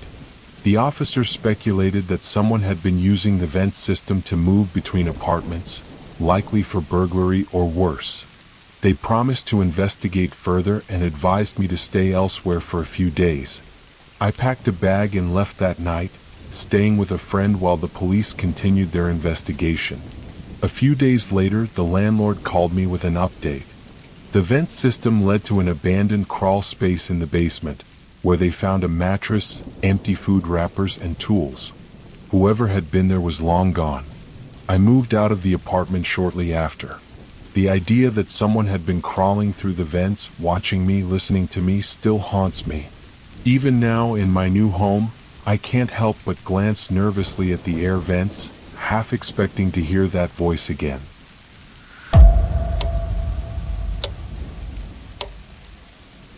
When I found the perfect apartment close to campus, I thought my luck had finally turned. The rent was reasonable, the location was convenient, and the landlord didn't ask too many questions. The only downside was that it came with a roommate. Mia was already living there when I moved in. She was quiet, polite, and kept to herself. We didn't talk much beyond casual greetings, but that suited me fine. As long as she paid her share of the bills and kept the place clean, I had no complaints. At first, everything seemed normal. Mia spent most of her time in her room, emerging occasionally to cook or sit silently in the living room. I assumed she was introverted and didn't push her to socialize. But over time, little things started to bother me. She always locked her bedroom door, even when she was home. At night, I would hear faint noises, whispers maybe, coming from her room as if she were talking to someone. But no one ever came over. One evening, while cleaning the kitchen, I found a torn piece of paper in the trash. It looked like a journal entry, written in a shaky hand. "He watches me through the walls," it read. "I don't know how much longer I can take this." My stomach churned. Was Mia okay? The idea of her feeling unsafe in our apartment unsettled me, but I wasn't sure how to bring it up without invading her privacy. A few days later, I noticed something else strange. The small window in her room was always covered by heavy blackout curtains, but one night as I passed by, I saw her sitting on the floor through the gap. She was holding something, a small notebook, and rocking back and forth. I decided to confront her the next morning. When I knocked on her door, there was no answer. After a minute of silence, I gently pushed the door open, expecting to find her inside. But the room was empty. The bed was neatly made and the curtains were tightly drawn. On her desk sat the same notebook I'd seen her holding. I knew it was wrong, but curiosity got the better of me. I flipped it open and scanned the entries. The diary was full of frantic, fragmented sentences, all written in the same shaky handwriting. He's here again. The scratching won't stop. Why doesn't she hear him? My blood ran cold as I realized she might mean me. I snapped the book shut, my heart pounding, and quickly left the room. That night I couldn't sleep. Every creak of the apartment felt louder, every shadow darker. Around 2 a.m. I heard a faint sound, scratching, coming from the living room. I tiptoed out of my room, clutching my phone, and flicked on the lights. The living room was empty, but the scratching persisted, now louder and more deliberate. It was coming from the wall. I pressed my ear against the plaster and my breath caught. It wasn't random noise, it was rhythmic, almost purposeful. "Mia?" I called out, my voice shaking. No response. The scratching stopped, and for a moment the apartment was silent. Then, from the corner of the room, I heard a whisper. "He's watching." I spun around, my heart racing, but there was no one there. The next morning, I decided I couldn't stay in the apartment any longer. I packed a bag and left a message for Mia, telling her I'd be staying with a friend for a few days. But Mia never replied. When I returned to the apartment a week later, her room was empty. The landlord told me she'd moved out suddenly, leaving no forwarding address. As I packed up the rest of my belongings, I found the diary again, tucked under her mattress. This time there was one final entry. "I saw him last night. He was standing in her doorway." To this day, I don't know what Mia saw, or who she thought was watching her. But sometimes late at night, when I'm alone in my new apartment, I swear I can hear faint scratching in the walls.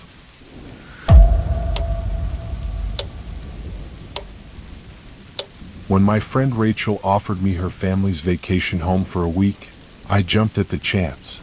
It was a quaint old house tucked away in a small coastal town, perfect for some much-needed solitude. Rachel had warned me the place was a bit rustic and that the neighbors were scarce, but that only made it more appealing. I arrived in the late afternoon, greeted by the scent of salt in the air and the sound of waves crashing against the distant shore. The house itself was charming but weathered. The paint was peeling in places and the windows rattled faintly in the breeze. Inside it was cozy but filled with odd knickknacks. Old paintings of stern-faced people, dusty porcelain dolls, and an antique clock that ticked louder than seemed necessary. As I unpacked, I noticed something strange. One of the bedrooms was locked. The brass doorknob didn't budge when I tried it, and I figured it must be a storage room. Rachel hadn't mentioned it, so I didn't think much of it. That night, as I settled into bed, I couldn't shake the feeling that I wasn't alone. The house was old, and every creak of the floorboards or whisper of the wind felt amplified. Telling myself it was just my imagination, I eventually drifted off to sleep. Around 2 a.m., I woke up to the sound of faint knocking. It was soft and rhythmic, coming from the direction of the locked room. My heart raced as I sat up in bed, straining to hear. The knocking continued for a few seconds before stopping abruptly. I told myself it must have been the house settling or the wind knocking something against the wall. Still, I couldn't shake the unease. I stayed awake for hours, listening to the silence, until exhaustion finally claimed me. The next morning I called Rachel. "Hey, quick question. What's with the locked room upstairs?" I asked, trying to sound casual. She hesitated. "Oh, that's just storage," she said quickly. "It's been locked for years. Nothing interesting in there." Her tone didn't match her words. There was a tension in her voice that made my unease grow. The second night, the knocking came again. This time, it was louder and more deliberate. I turned on the bedside lamp, my hands shaking, and stared at the door to the hallway. The sound was unmistakable, It was coming from inside the locked room. "Hello?" I called out, my voice trembling. The knocking stopped. I didn't sleep that night. The next day, I decided to investigate. I rummaged through the drawers in the house, hoping to find a spare key, but no luck. My frustration turned to dread when I noticed something else. The door to the locked room wasn't quite the same as the others. Its frame was reinforced with thick metal brackets, and scratch marks lined the bottom of the wood as if someone, or something, had tried to claw their way out. By now, I was ready to leave, but a storm had rolled in overnight, making the narrow coastal road unsafe to drive. I was trapped for at least another day. That night, the knocking didn't just return, it escalated. It was no longer soft or rhythmic. It was frantic, as though someone were pounding on the door, desperate to get out. Terrified, I huddled in the corner of the living room with the lights on, clutching a heavy flashlight for protection. The pounding continued for what felt like hours, stopping only as the first light of dawn crept through the windows. I called Rachel again, demanding to know what was going on. She sighed heavily. "Look, I didn't think it would matter," she began hesitantly. "The house has a history. My grandparents used to rent it out in the 1950s, and there was this tenant who stayed for a while. He wasn't normal." "What do you mean, not normal?" I snapped. "He started acting strange, locking himself in that room, claiming he was seeing things. One night, he vanished. They found scratches on the inside of the door, but no one could figure out what happened to him." I was stunned into silence. "And you didn't think to tell me this?" "I didn't think it was real. It's just an old family story," Rachel said weakly. That night, I resolved to ignore the knocking. I locked myself in the bedroom, turned up the volume on my phone, and tried to block it out. But the sound grew louder, more violent, until it felt like the entire house was shaking. Then, as suddenly as it started, it stopped. I opened my eyes to silence. Tentatively, I stepped into the hallway, flashlight in hand. The door to the locked room was ajar. I froze, my breath catching in my throat. I hadn't touched the door, and I knew it had been locked before. Summoning every ounce of courage, I pushed it open. The room was empty, no furniture, no belongings. But the walls were covered in scratches, deep gouges that crisscrossed every surface. In the center of the floor was a single object, a small, dusty mirror. As I stepped closer, the mirror's surface clouded, and for a brief moment, I saw a reflection that wasn't mine, a gaunt, hollow-eyed man staring back at me. I didn't wait to see more. I ran from the house, ignoring the storm, and didn't stop until I reached the nearest gas station. When I told Rachel what had happened, she was silent for a long time. "You shouldn't have opened the door," she finally said. "I never went back to the house. Rachel sold it months later, but sometimes I dream of that mirror and the figure trapped inside, waiting for the next person curious enough to let him out."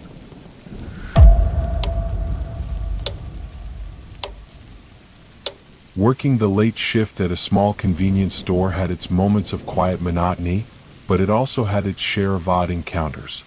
I'd grown used to the occasional strange customer, the lonely drifters who came in at midnight, or the people who lingered just a little too long. But there was one customer who wasn't like anyone else, a man who made me question everything I thought I knew about my mundane little job. It was a Tuesday night, close to 11 p.m., and the store was empty. I had just finished restocking the shelves and was flipping through a magazine at the counter when the chime above the door jingled. A man walked in, wearing an old, faded coat that looked like it hadn't been washed in years. His hair was unkempt, his eyes shadowed and tired. I greeted him, but he didn't acknowledge me. He shuffled toward the back of the store, his footsteps slow and deliberate. I watched as he wandered the aisles, picking up random items, a can of soup, a bottle of water, a pack of gum. He wasn't in a hurry, his movements mechanical, almost rehearsed. When he approached the counter, he placed the items down silently. I scanned them and told him the total. The man handed me exact change from a worn wallet, his expression blank but unsettlingly calm. He stood there for a moment, staring at me before he gave a crooked, unsettling smile and left without saying a word. 10 minutes later, the chime jingled again. It was the same man holding the exact same items he had just purchased. He walked the same path through the aisles, his movements identical to before. When he reached the counter, I scanned the items again, uneasy but trying to stay professional. Once again, he paid with exact change, smiled that same crooked smile, and walked out. The rest of the night passed uneventfully, but the encounter lingered in my mind. Perhaps he had forgotten something or made a mistake, I thought, trying to rationalize the situation. The next night, the same thing happened. The man entered the store around the same time, moved through the aisles with the same deliberate slowness, and bought the same items as before. This time, I couldn't help but ask if he had been in the store the previous night. His crooked smile returned, and he simply said he liked the store before leaving again. By the fourth night, I couldn't take it anymore. When the man left, I grabbed my coat and decided to follow him. He walked slowly down the street, his pace deliberate, almost dragging his feet. I kept a safe distance as he turned a corner and headed into a dark alleyway behind the store. When I turned the corner moments later, the alley was empty. There were no doors, no windows he could have entered, and no sound of footsteps. It was as though he had vanished into thin air. Back in the store, I spent the rest of my shift glancing nervously at the door. The encounter gnawed at me, and the next morning, I asked my manager if she'd noticed anything strange. She dismissed my concerns, saying I'd been working too many late shifts and was probably imagining things. That night, the man didn't show up. For the first time in days, the store was quiet, but the silence felt heavy, as if something were missing. At around 2 a.m., the fluorescent lights flickered. The buzzing grew louder, and the store plunged into darkness for a moment. When the lights came back on, he was there, standing in the middle of the store. His face was pale, and in his hands were the same items he always bought. My heart raced as I tried to make sense of how he had appeared so suddenly. The man's crooked smile faded, replaced by a cold, almost angry expression. He stood there for a moment before speaking.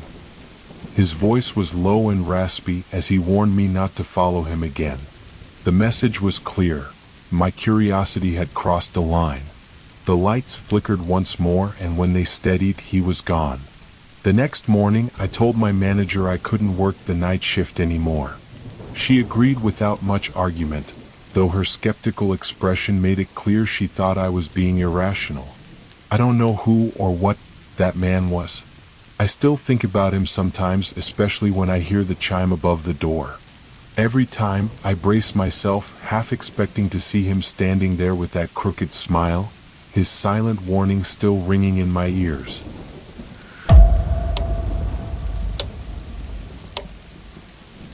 Alright, that's all the stories for today. I'm so glad you stayed with me until the end. It really means a lot. If you enjoyed this video, don't forget to like, comment, and subscribe. I'll see you next time.